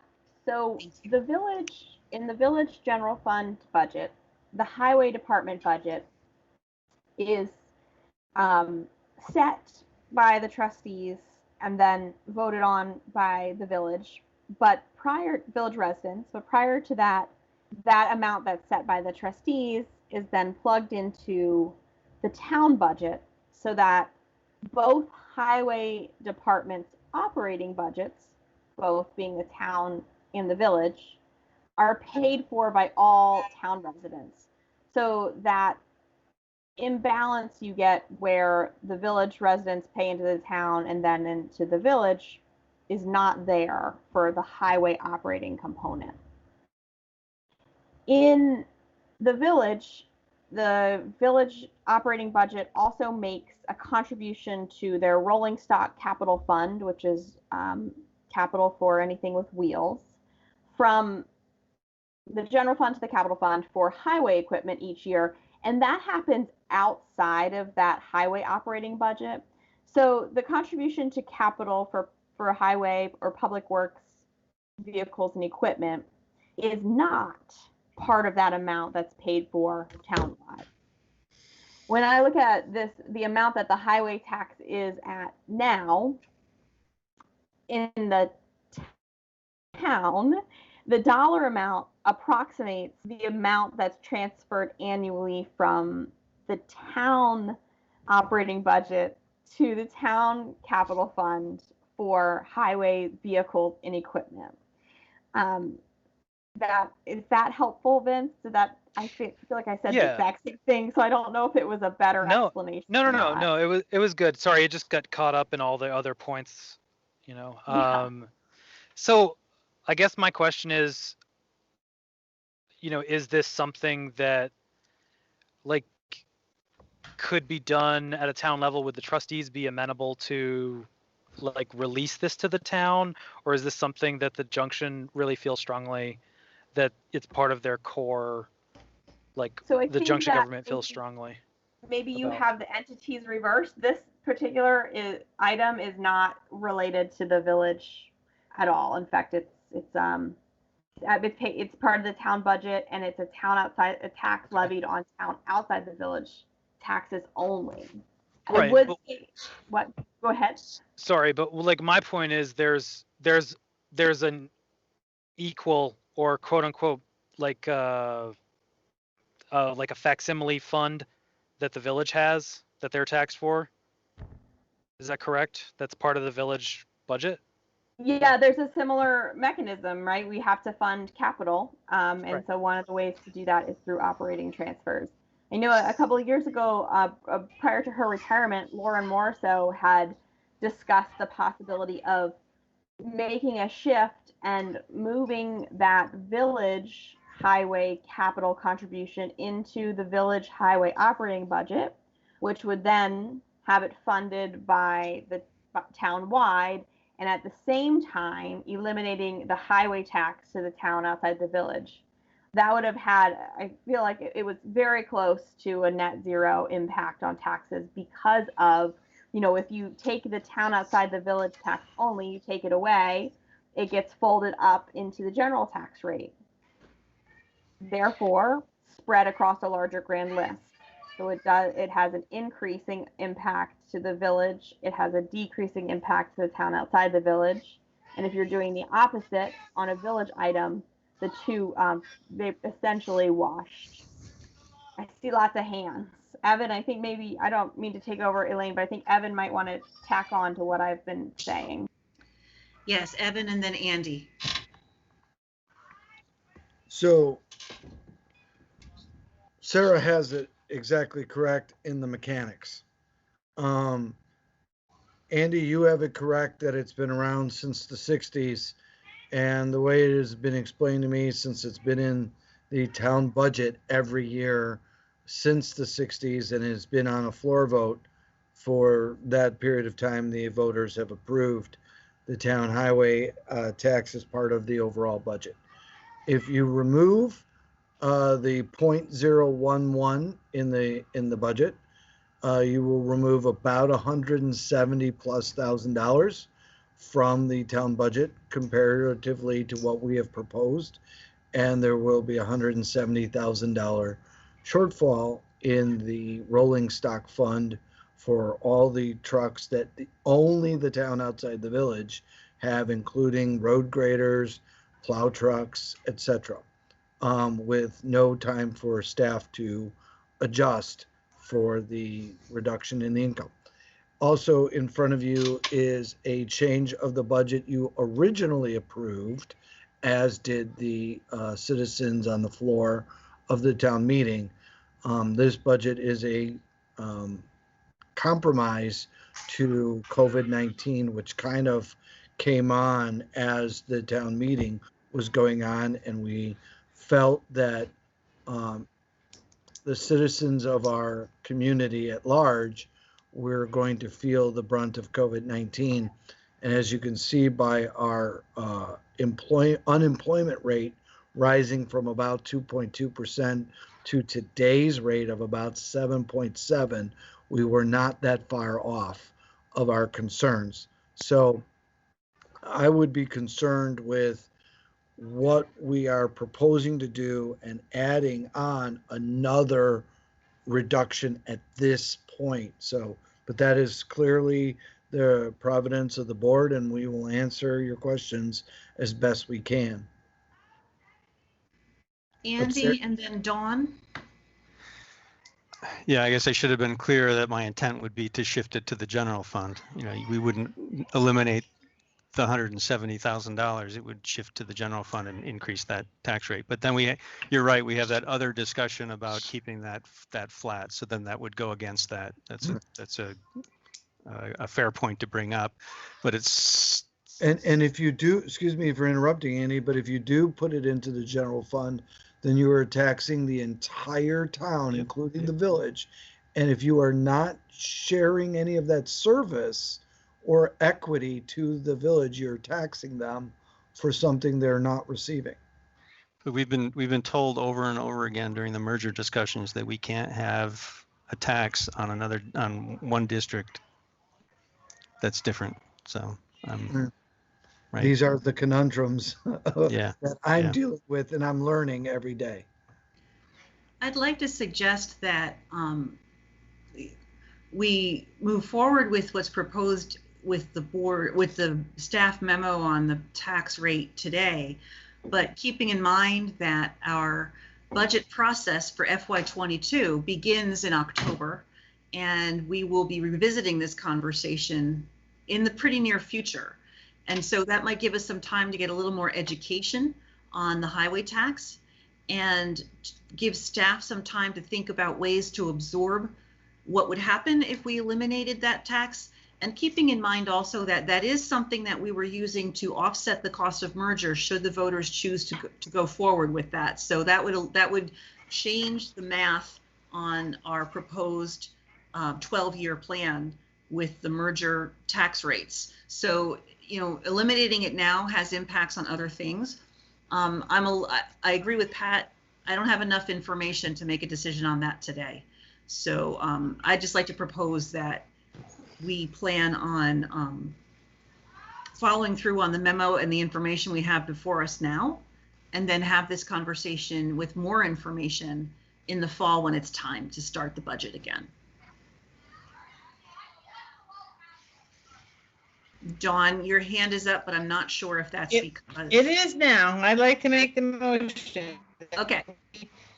Approve the FY21 budget as a general tax rate to remain the same at 0.5067 as it was last year. Thank you, Dawn. Is there a second? Oh, excuse me. Before we have that conversation, before we finish with the vote, we did say we would open this up to the public. Dawn, can I ask you to retract your motion so that we can have the public weigh in first? Consider it retracted. Thank you. Sorry about that. So members of the public, if you are interested in commenting on this business item, please indicate by raising your hand in the toolbar or by indicating in the chat whether you would like to speak.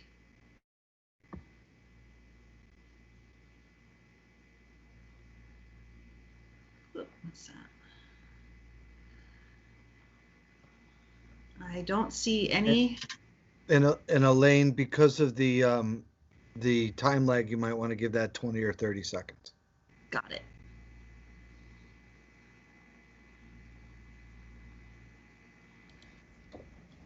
While we're waiting, is somebody sharing their screen right now through Teams?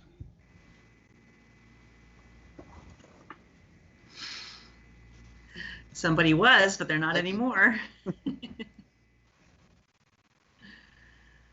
Okay, I am not seeing any members of the public raising their hand or making a comment. Sarah, did you have something? I do. When we get back to the motion, whomever's going to make it, I assume Dawn will jump back in. If you could please include all of the tax rates. The local agreement rate did change, and so we do need to approve that at the new level, please. And thank you. So Sarah, you're basically asking whoever makes the motion to read aloud that chart. That would be best, please. So we have them all officially in there. Thank you. Okay. Dawn, how do you feel about that? I got it. Just don't move the chart because I can just barely see. Greg, you want to make it larger? It's okay. I got it. I make the motion that we set the FY21 general tax rate at general tax fund rate at 0.5067, local agreement rate at 0.0022, town capital tax at 0.0200. And we're leaving the high tax, this for now, the town highway tax rate at 0.0110. Does that work? With a total tax rate. So the total municipal tax rate paid by a town outside the village will now be 0.5399. Thank you, Dawn. Is there a second? I'll second that motion. That was Vince, I believe. Any further discussion? Andy? Yes, I'd like to. Yeah. Just want to say that I'm being consistent with past years here, raising this issue. Thank you for letting me raise the issue. And I wasn't at the meeting where the final budget was approved for FY20, so I didn't have the opportunity to bring it up that night. Thanks, Andy. If there are no further comments, then all those in favor of the motion Dawn made, please say aye. Aye. Aye. Opposed? Okay. Sarah, thank you very much as always. You're welcome. Thank you all for your time. Let's move on to item 5D, approve resolution of appreciation for Police Chief Rick Garey. Vince, this is your debut. As clerk, you get to read the resolution into the minutes. Wonderful. Let's see. Sorry.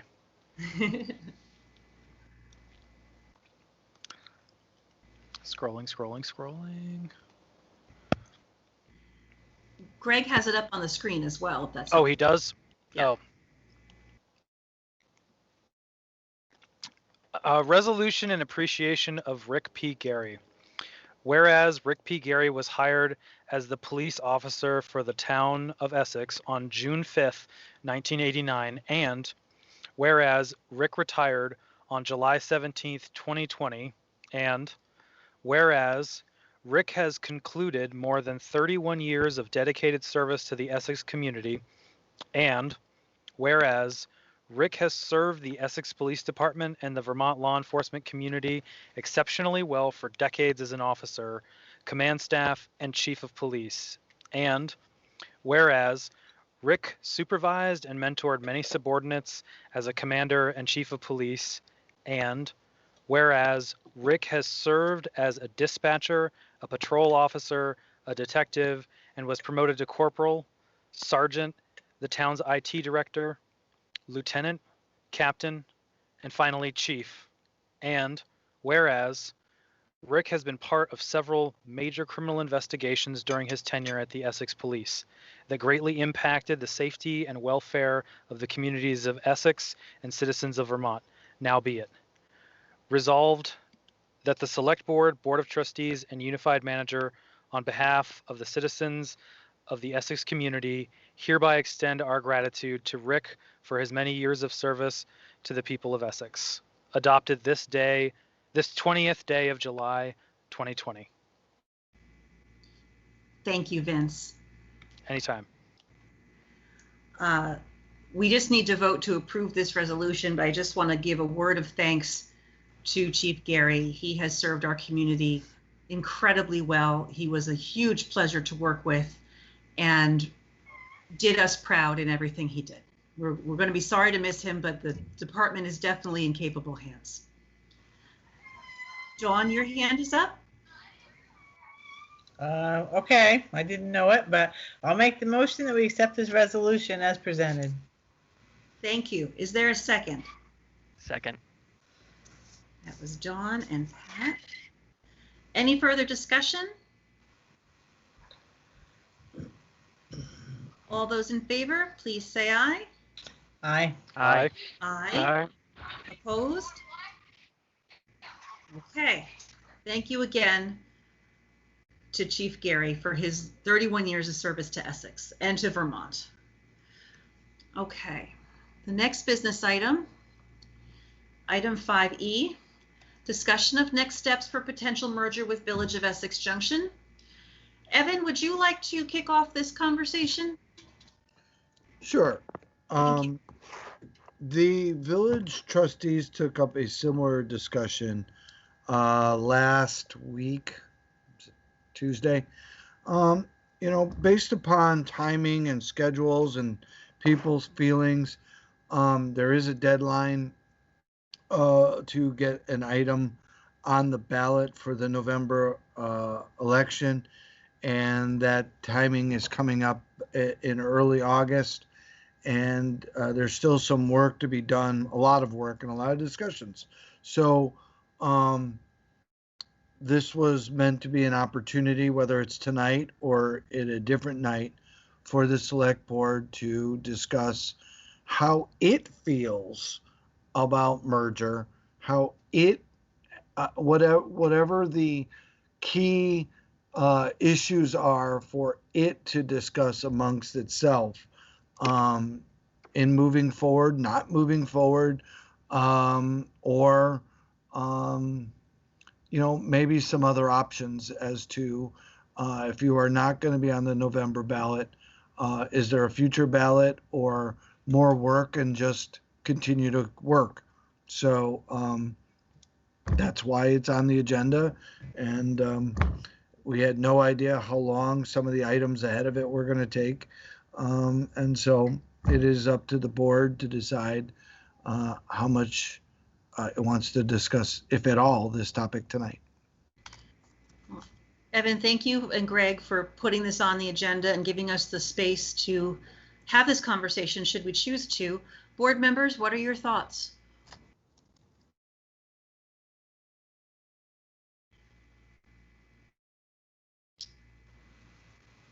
Pat. Evan, could you remind me, what is our final date that we would need to have things done if we wanted to get something on the ballot for November? Just thinking of, aside from my specific feelings about merger, I just want to know realistically how much time we have ahead of us versus how much time we have to get the charter changes, to negotiate with the trustees. It's, with knowing the, amount of work that's, still left on the table. And I think just a reminder for the board would be great to have, so we know what sort of deadline we're looking at. If you give me a couple of minutes, I will look up an email from Susan as to what that actual date is. I know it is mid-August, but I want to get the exact date. Okay, thanks. Dawn, Vince, or Andy?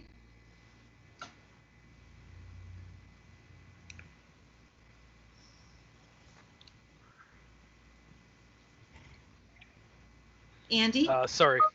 Oh, I'm sorry. Oh, no, let Andy go. Okay. So Yeah, I think the timing is going to be very tight. There's still some big discussions that need to be had. We haven't talked about development at all. I think we need to have some heart-to-heart discussions rather than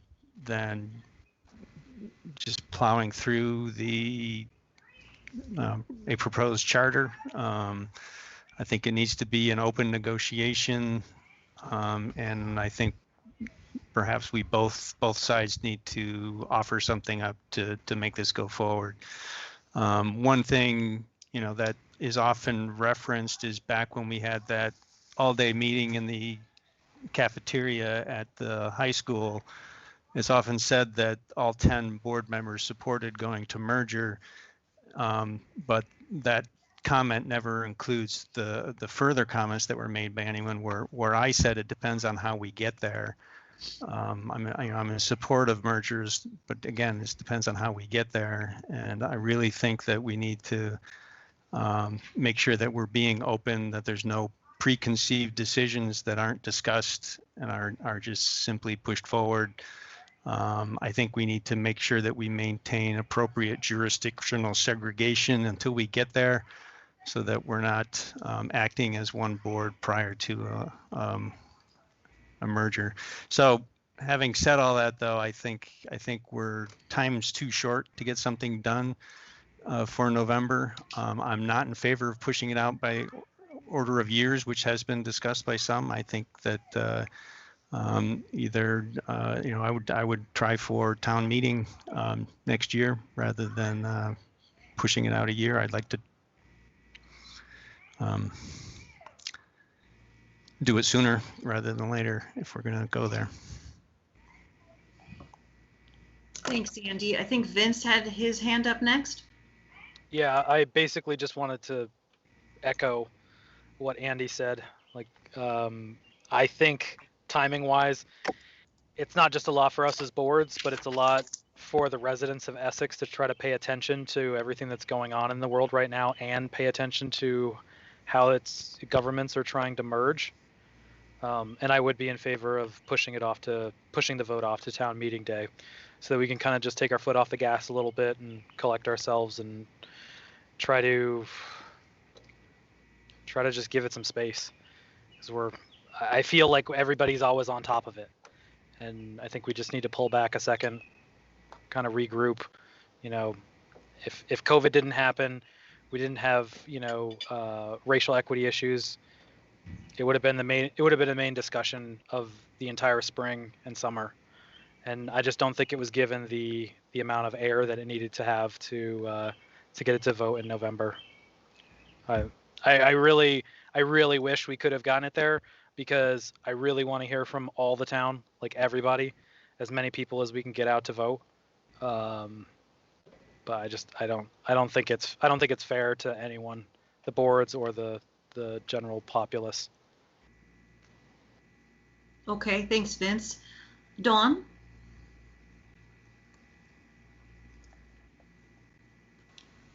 Sorry about that. I agree. I don't think we're near ready. There are a lot of issues still to be discussed, and it's time, I think, to take a step back and take a deep breath and figure out where we're going from here. Town meeting is doable if we, resolve all the issues, but there are still quite a few. Evan, I see your hand up. Is that for now, or is that left over? Oh, I'll let the board members speak. I have the answer to the deadline date.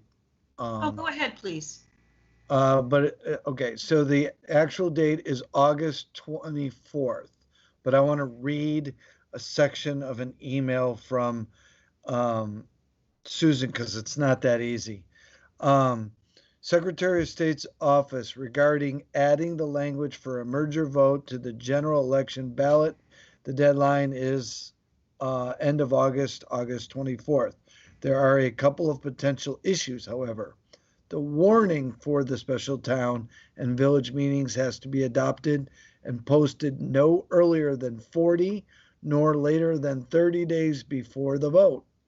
The ballots for the general election have to be by law be ready to be mailed out 47 days before the vote. We would want to be able to mail village ballots at the same time to avoid doing a double mailing. Secretary of State's office suggested checking with our town attorney regarding the issue of not being able to make changes to the question before the warnings are adopted and after the ballots have been printed. So basically that's clear as mud. And as you guys are already talking about not likely to be getting your this done by the November ballot, it's just clerical and knowing that you would be trying to get this done in under a month. And I'm appreciative of the comments. I'm sure you have some more to make. And I think that direction would start to echo what we've heard at the village trustees meeting. They wanted to know if the board was the select board was still interested in merger. And then I think they've said many of the same things about issues that they'd like to sit down at the table and work through those issues and then have that reflected in charter language if necessary and understandings between the two entities if it's not appropriate for charter language. Okay, thank you, Evan. Andy? Yeah, so there are a couple of other considerations that I'd maybe warrant discussion. One is that in our surveys that KSV did, we had overwhelming support for going to Australian ballot for the budget vote. And I'm wondering whether we should consider taking that forward for this November, given that it's not necessarily a piece or not necessarily related to merger. The other consideration is we have a charter change sitting before the legislature today. And should we consider, I would like to recommend that we can consider taking forward a charter change that does establish voting districts, representative voting districts, and the methodology for changing them. Those sections, there's drafts of those that are available.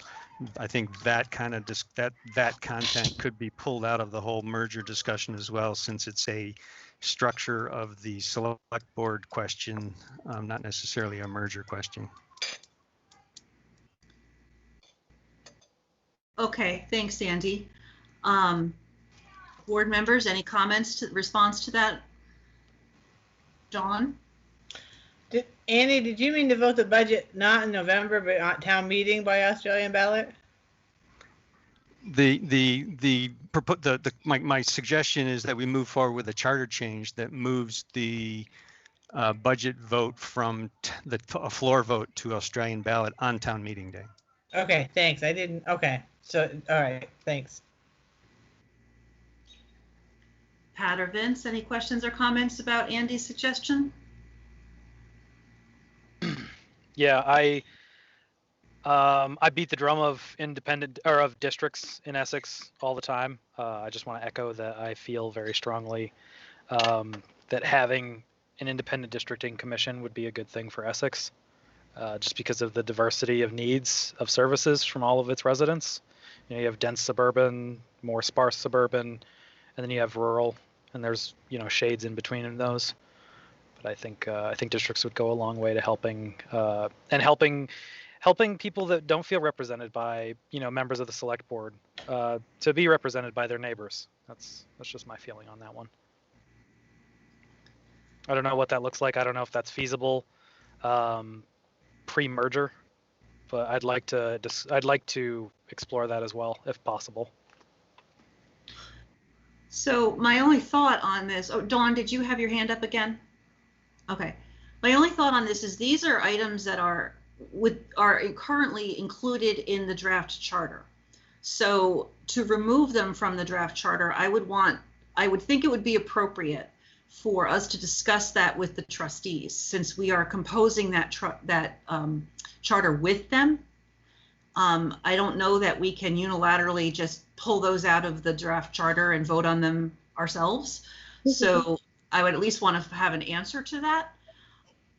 Personally, I don't like the idea of piecemeal stripping pieces out of the draft charter and voting on them separately, especially if we're thinking of changing the date from November to 6 months later, not even 6 months later. So I don't feel comfortable with that. But I will say that many weeks ago, I forget which meeting it was, I had offered up that I don't think we're ready for November. Not just because of COVID, because of the economic impacts of COVID that we have yet to see fully take hold on our community. And I'm happy to see the unemployment rate has dropped from the 13.6% it was down to 7.7, but that's still much higher than our usual 1.9, 2.2. So I'm getting a consensus of the board that you would prefer not to put the draft charter of merger on the November ballot. I'm also hearing that you may be interested in continuing to discuss with the trustees the draft charter itself. Is that accurate? Yes, that's my feeling. I mean, I think the discussion about taking any pieces out of a charter or adding anything into it should probably contain both boards.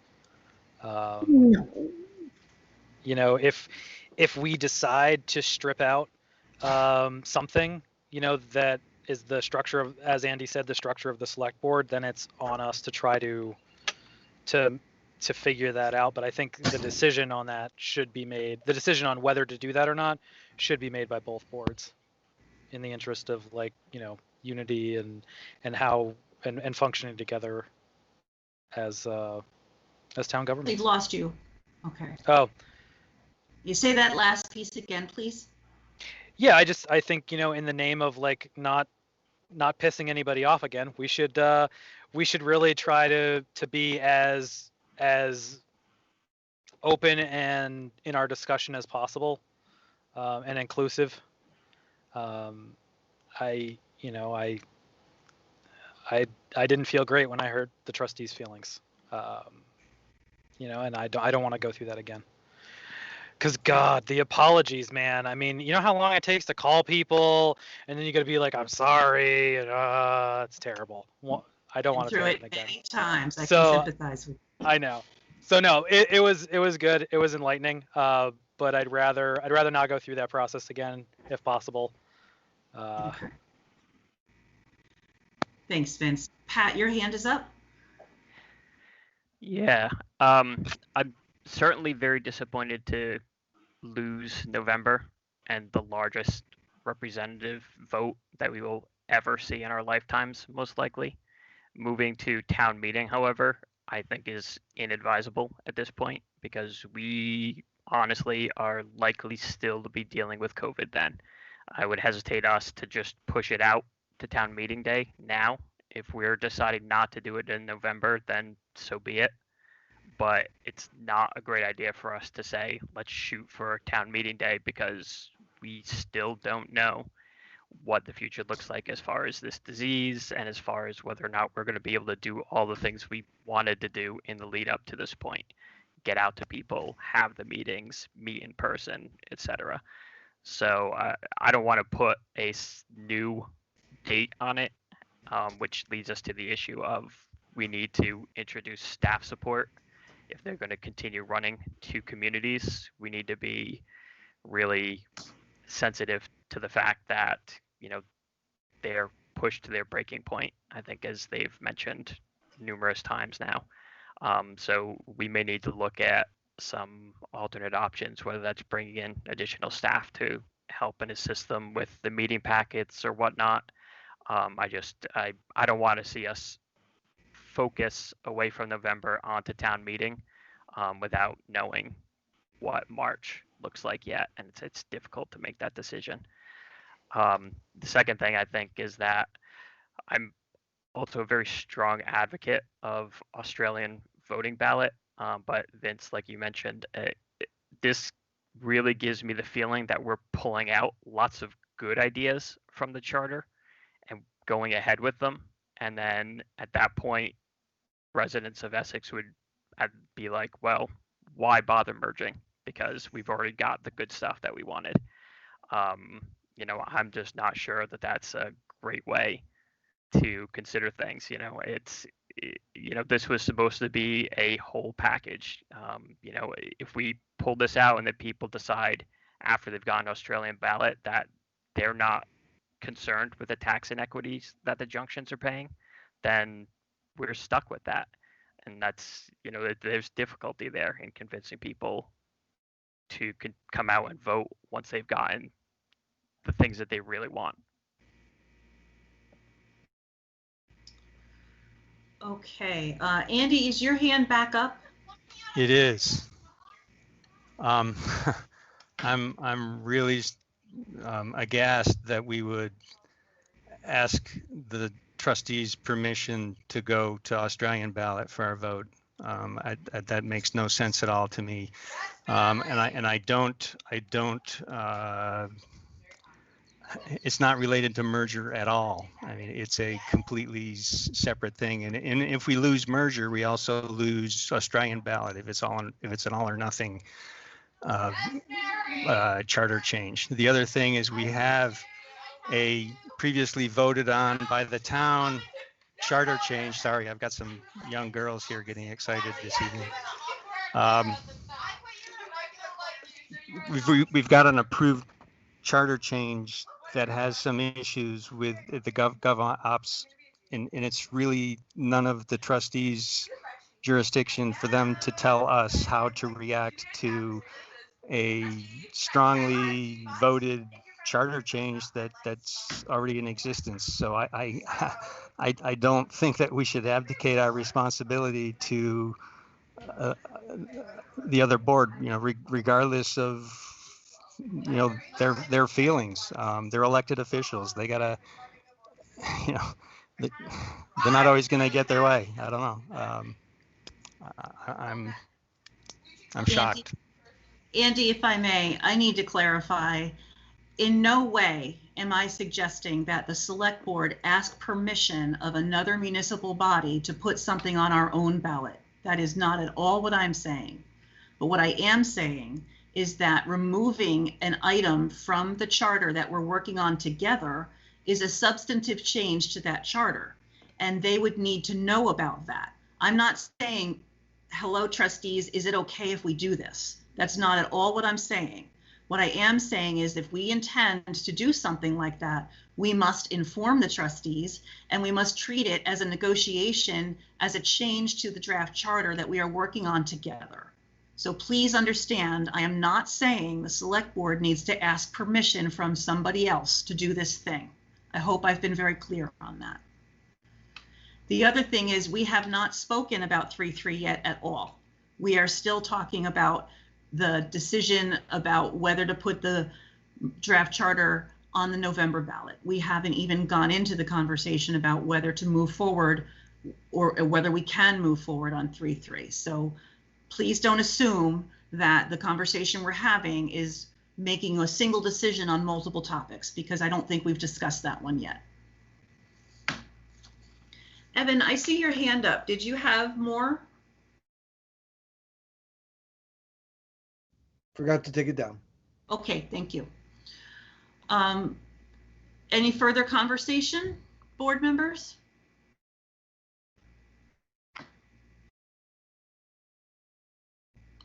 Pat, please go ahead. Yeah, I want to not caution, but I do want to say that I think this feels very much like the beginning of the conversation that we had last week, where we ended up causing affront to individuals, because Andy, you sounds like the permission thing. I don't think that's what it is. I think it's just us trying to be respectful of people that we're in a dialogue with, and I don't think that that's a bad thing at all. In fact, I think that's the mature thing to do in the middle of a negotiation, which we are in. Thank you. So if I could return to the consensus question, I'm going to repeat the two things that I think we have consensus on. which is that we are not thinking that we should put the draft charter on the November ballot, and that we should continue to work with the trustees on the draft charter. I want to pick up on a comment that Andy said a little while ago. He felt that there was the need for heart-to-heart conversation and for open negotiation with each side offering something up. So I'm assuming, and correct me if I'm wrong, Andy, what that means is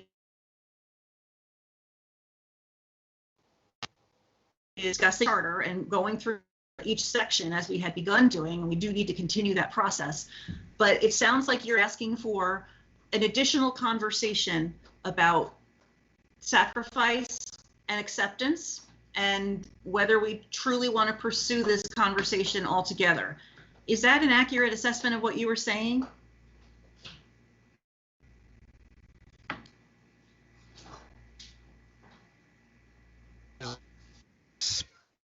Go ahead, Andy. Respond here. Hear me? We can Seems I've... go ahead. Go ahead. So I didn't hear all of what you said, but yes, I think we need to have a conversation in addition to going through the specifics of the charter to and actually make decisions and vote on things rather than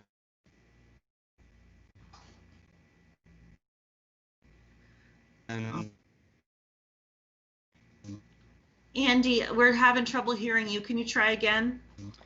Yeah, Andy, we lost you after decisions and vote on things.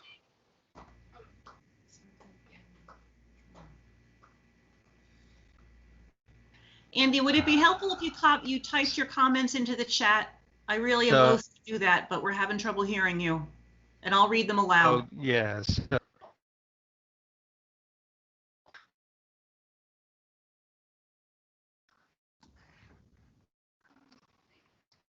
I'm thinking Andy is typing.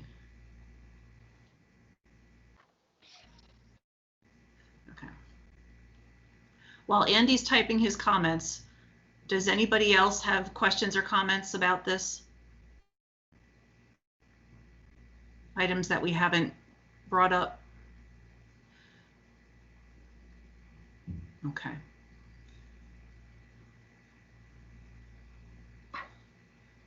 So Andy, we're just hanging here waiting to see if you have comments to share. Sorry if I'm being repetitive.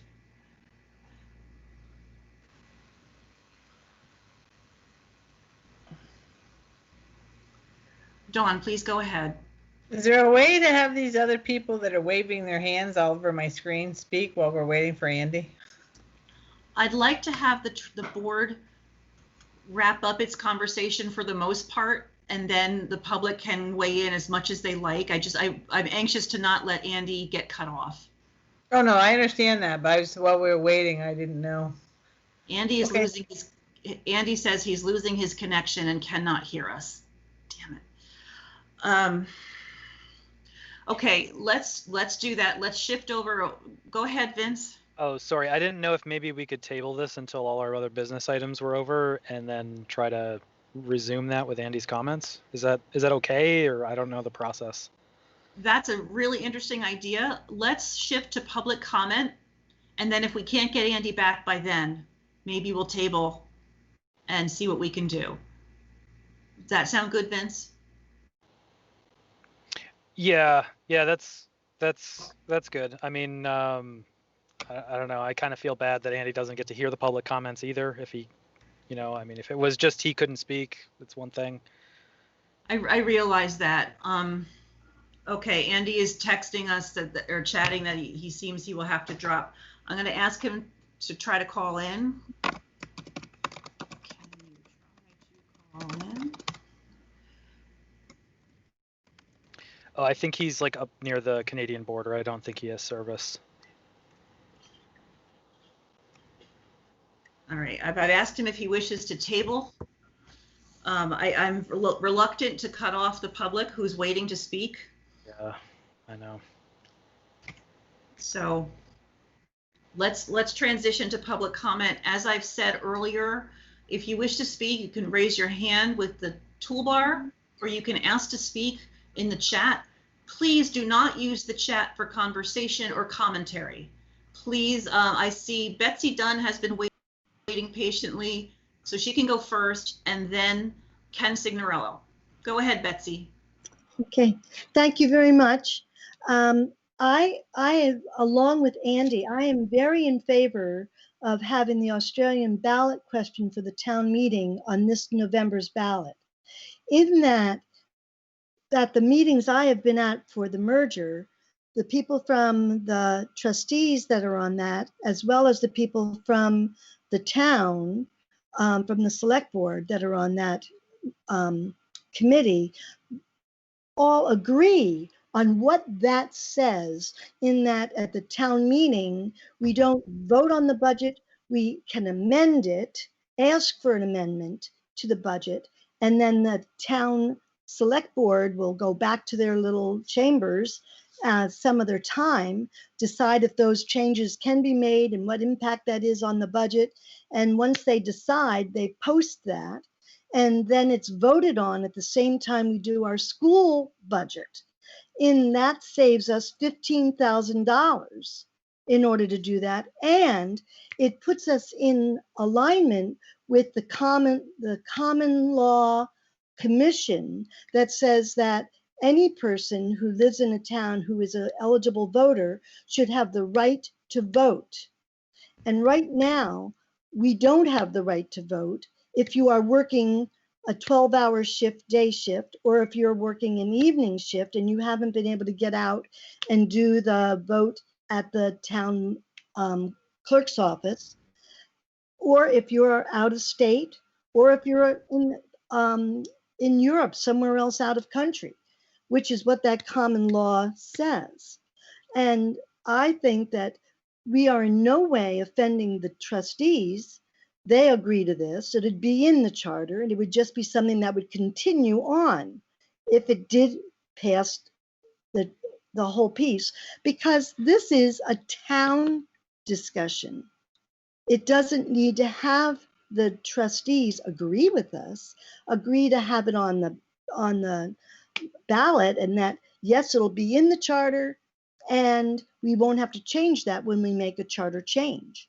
But I think we should go ahead with that because so many people want this change so that they can have a say in our budget and on anything else. And then what happens to this vote for the merger if it's not an Australian ballot? Is it going to be decided by 250 people at the town meeting? That's my question. Thank you. Thank you, Betsy. Ken, go ahead.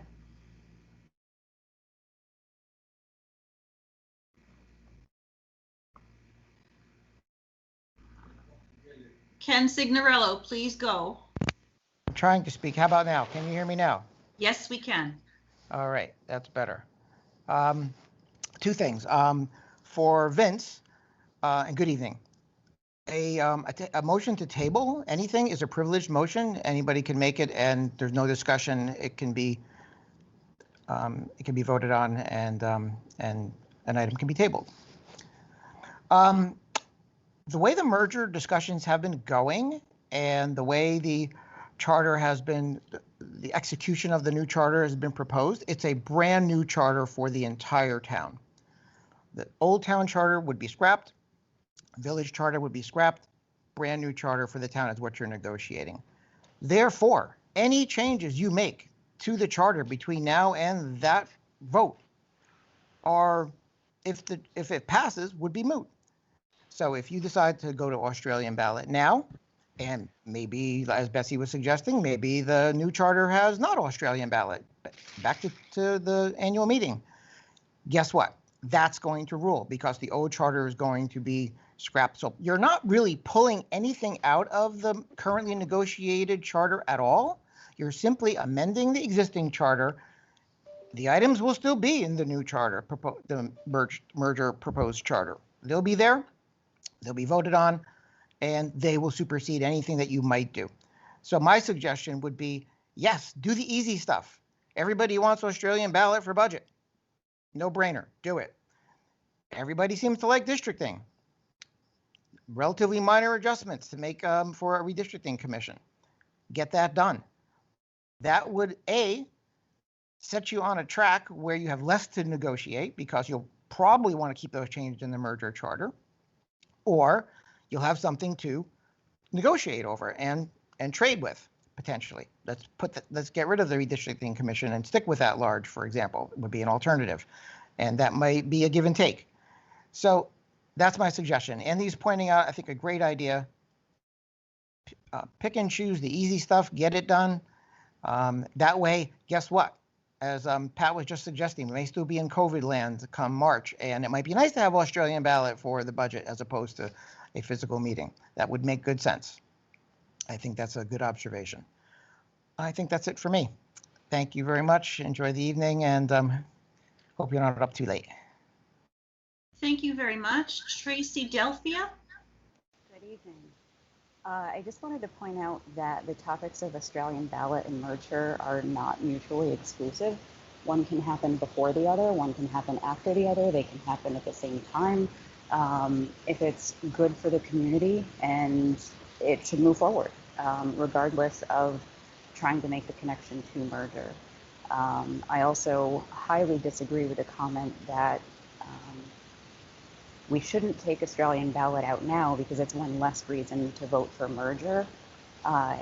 If merger is contingent upon Australian ballot being in there, I would really argue that there needs to be more of a rationale for merger and more of a reason for people to vote for that.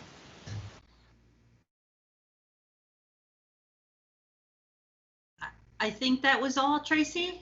We kind of lost you there. Yes, sorry. Okay, thank you. Thanks. I don't see any other hands up from the public. Nothing in the chat. Okay. So we are not, there's nothing on the agenda for this item as an actual decision.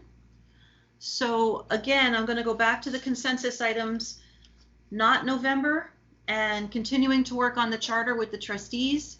Were there any other, oh, and the Andy's request that we have a separate conversation outside of the charter regarding merger in general. Was there anything else board members would like to ask about? Pat, go ahead. I think Vince also mentioned a redistricting commission, which I would be interested in. I'm not sure the exact form that would take, but one that I felt strongly about would be more representative, would be more local to neighborhoods. I think the example that I have given for quite some time has been that the TOV as a quote unquote district means those living near Westford are in the same district as those who live right next to the fort in Colchester off of Susie Wilson. So if we're going to look at districting and redistricting, an independent commission is something I would be very interested in exploring. Well, we're absent Andy at this point. Dawn, is that something you'd like to pursue? Yes. Okay.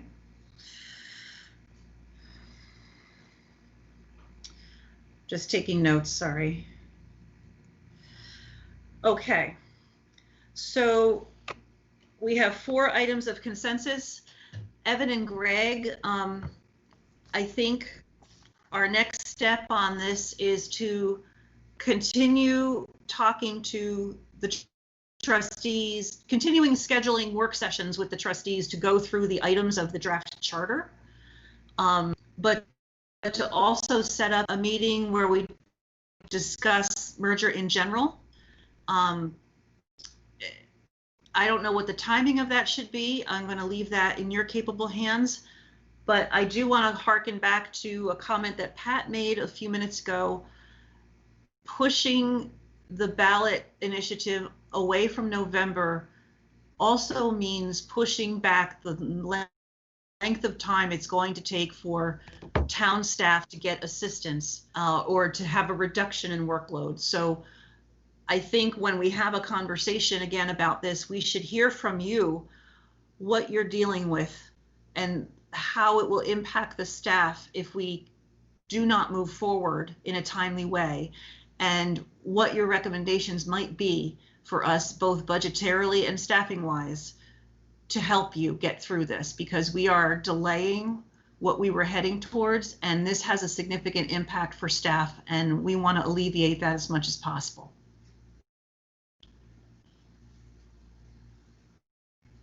So just looking for a confirmation on that, either Evan or Greg. Yeah, we can put that together. Thank you for. I hear you. We talk about it all the time. We never get it right, but we talk about it all the time. Okay. I'm out of all of this conversation, I want to be very anxious to share with you our concern about your workload. And all of these political conversations are impacting your personal lives and your professional lives. So for what it's worth, thank you for your continued service to us in this process. And we want to do whatever we can to help make it workable for all of you. So we understand that these delays, while important, make life very difficult for you. We're very sorry about that. Thank you. All right. So that concludes the business items. We have a consent agenda. We did not pull anything from the consent agenda. So if anyone would like to make a motion to... Oh, Elaine? Excuse me, how may I help you, Betsy? It seems like in the agenda that you just put forward towards what the merger question is, you've totally dismissed the idea of the Australian ballot on the November ballot. I can assure you I have not dismissed it. It's not something we can make a decision on right now because it's not warned, and Andy's not here. And so that's something that's way too important to make a decision on without our fifth board member and without warning it for the public. Okay, and can you put that on the next agenda for the next meeting? We will do our best to put it on the agenda as soon as we can work it out. Thank you. Dawn, did you have a comment? No, I was gonna make the motion we accept the consent agenda or whatever we're doing next. I've lost track. That's very welcome. So you are moving on the consent agenda. Is there a second? I will second that motion. Thank you, Vince. And any further discussion, any questions or comments on the consent agenda? Hearing none. All those in favor of approving the consent agenda, please say aye. Aye. Aye. Aye. Andy, this is Andy. I'm back, I guess. Andy's Hey. back. All right. So I approve consent. Yes. Thank you. Okay. So, well, with board members' indulgence, since Andy has returned, would you be? I don't want you to go backwards in the agenda, please. Don't go backwards. Okay. Okay. Well, as we said in the comments or in the chat, Andy, the comments from the public will be in the minutes, and this certainly won't be the only time we talk about this. So, okay. For clarification, normally we don't put the comments in the chat in the minutes. I understand that, but what I was referring to was Andy, when his signal was going away, he was communicating to us in the chat. And I had said to him in the chat, don't worry, the public comments will be in the minutes. So that's what I was referring to. Andy's comments. Right, which he didn't make. He made comments about his connection, but he did not make comments of substance to the conversation, as far as I can tell. Is that correct, Andy? I did not know I was being asked for that. No. Yes, no. So nothing of substance, other than I'm being eaten by mosquitoes because I'm leaning against a tree. With my Thanks for taking it for the team, Andy. Evan, does that satisfy your concern? Sorry, I just wanted to be clear that you were talking about Andy's comments, not public comments. Correct. The public versus the. Thank you. Because normally we don't do the chat in minutes. That's right, right. That's why we only ask people in the public to use the chat for asking to speak. Thank you for clarification. So we've approved the consent agenda and now we have the reading file. Are there any questions or comments from the board on the reading file? I do not see any. Okay. And wow, I see you now, Andy. Look at you. And we do not need an executive session because we voted to approve the applicants to the Conservation and Trails Committee earlier in the meeting. So that leaves us with adjournment, unless, Greg, I see your hand up. Just one quick comment on the reading file. Andy had pointed out that the schedule says the next select board meeting on August 3rd is supposed to happen in person. That's a typo. It'll be a remote meeting again. And I would just plan on having meetings happen electronically and remotely for the foreseeable future. That's because the governor extended the state of emergency through August 15th. Is that correct, Greg? It's that, and just not knowing what the future is going to bring as far as coronavirus. We can talk about when we can meet again in person, but for now, I would just plan on doing it remotely. Sounds like a plan. The other interesting thing is our attendance is up. Yeah, it's a lot easier to attend a remote meeting than it is to come to 81 Main. Especially if you're out of town. And being eaten by mosquitoes in a forest. Or leaning against a tree. Yeah, right. Well, sorry about that, Andy. If board members don't have any other comments or questions, then I'll accept a motion to adjourn. I move that the select board adjourns. Thank you, Vince. Is there a second? I'll second. We have a second from Pat. All those in favor, please say aye. Aye. Aye. Aye. Opposed? All right. Everyone have a good evening. Andy, enjoy the rest of your vacation and sorry about the bug bites. All right. Good night. Good night, all. Good night, everybody. Good night.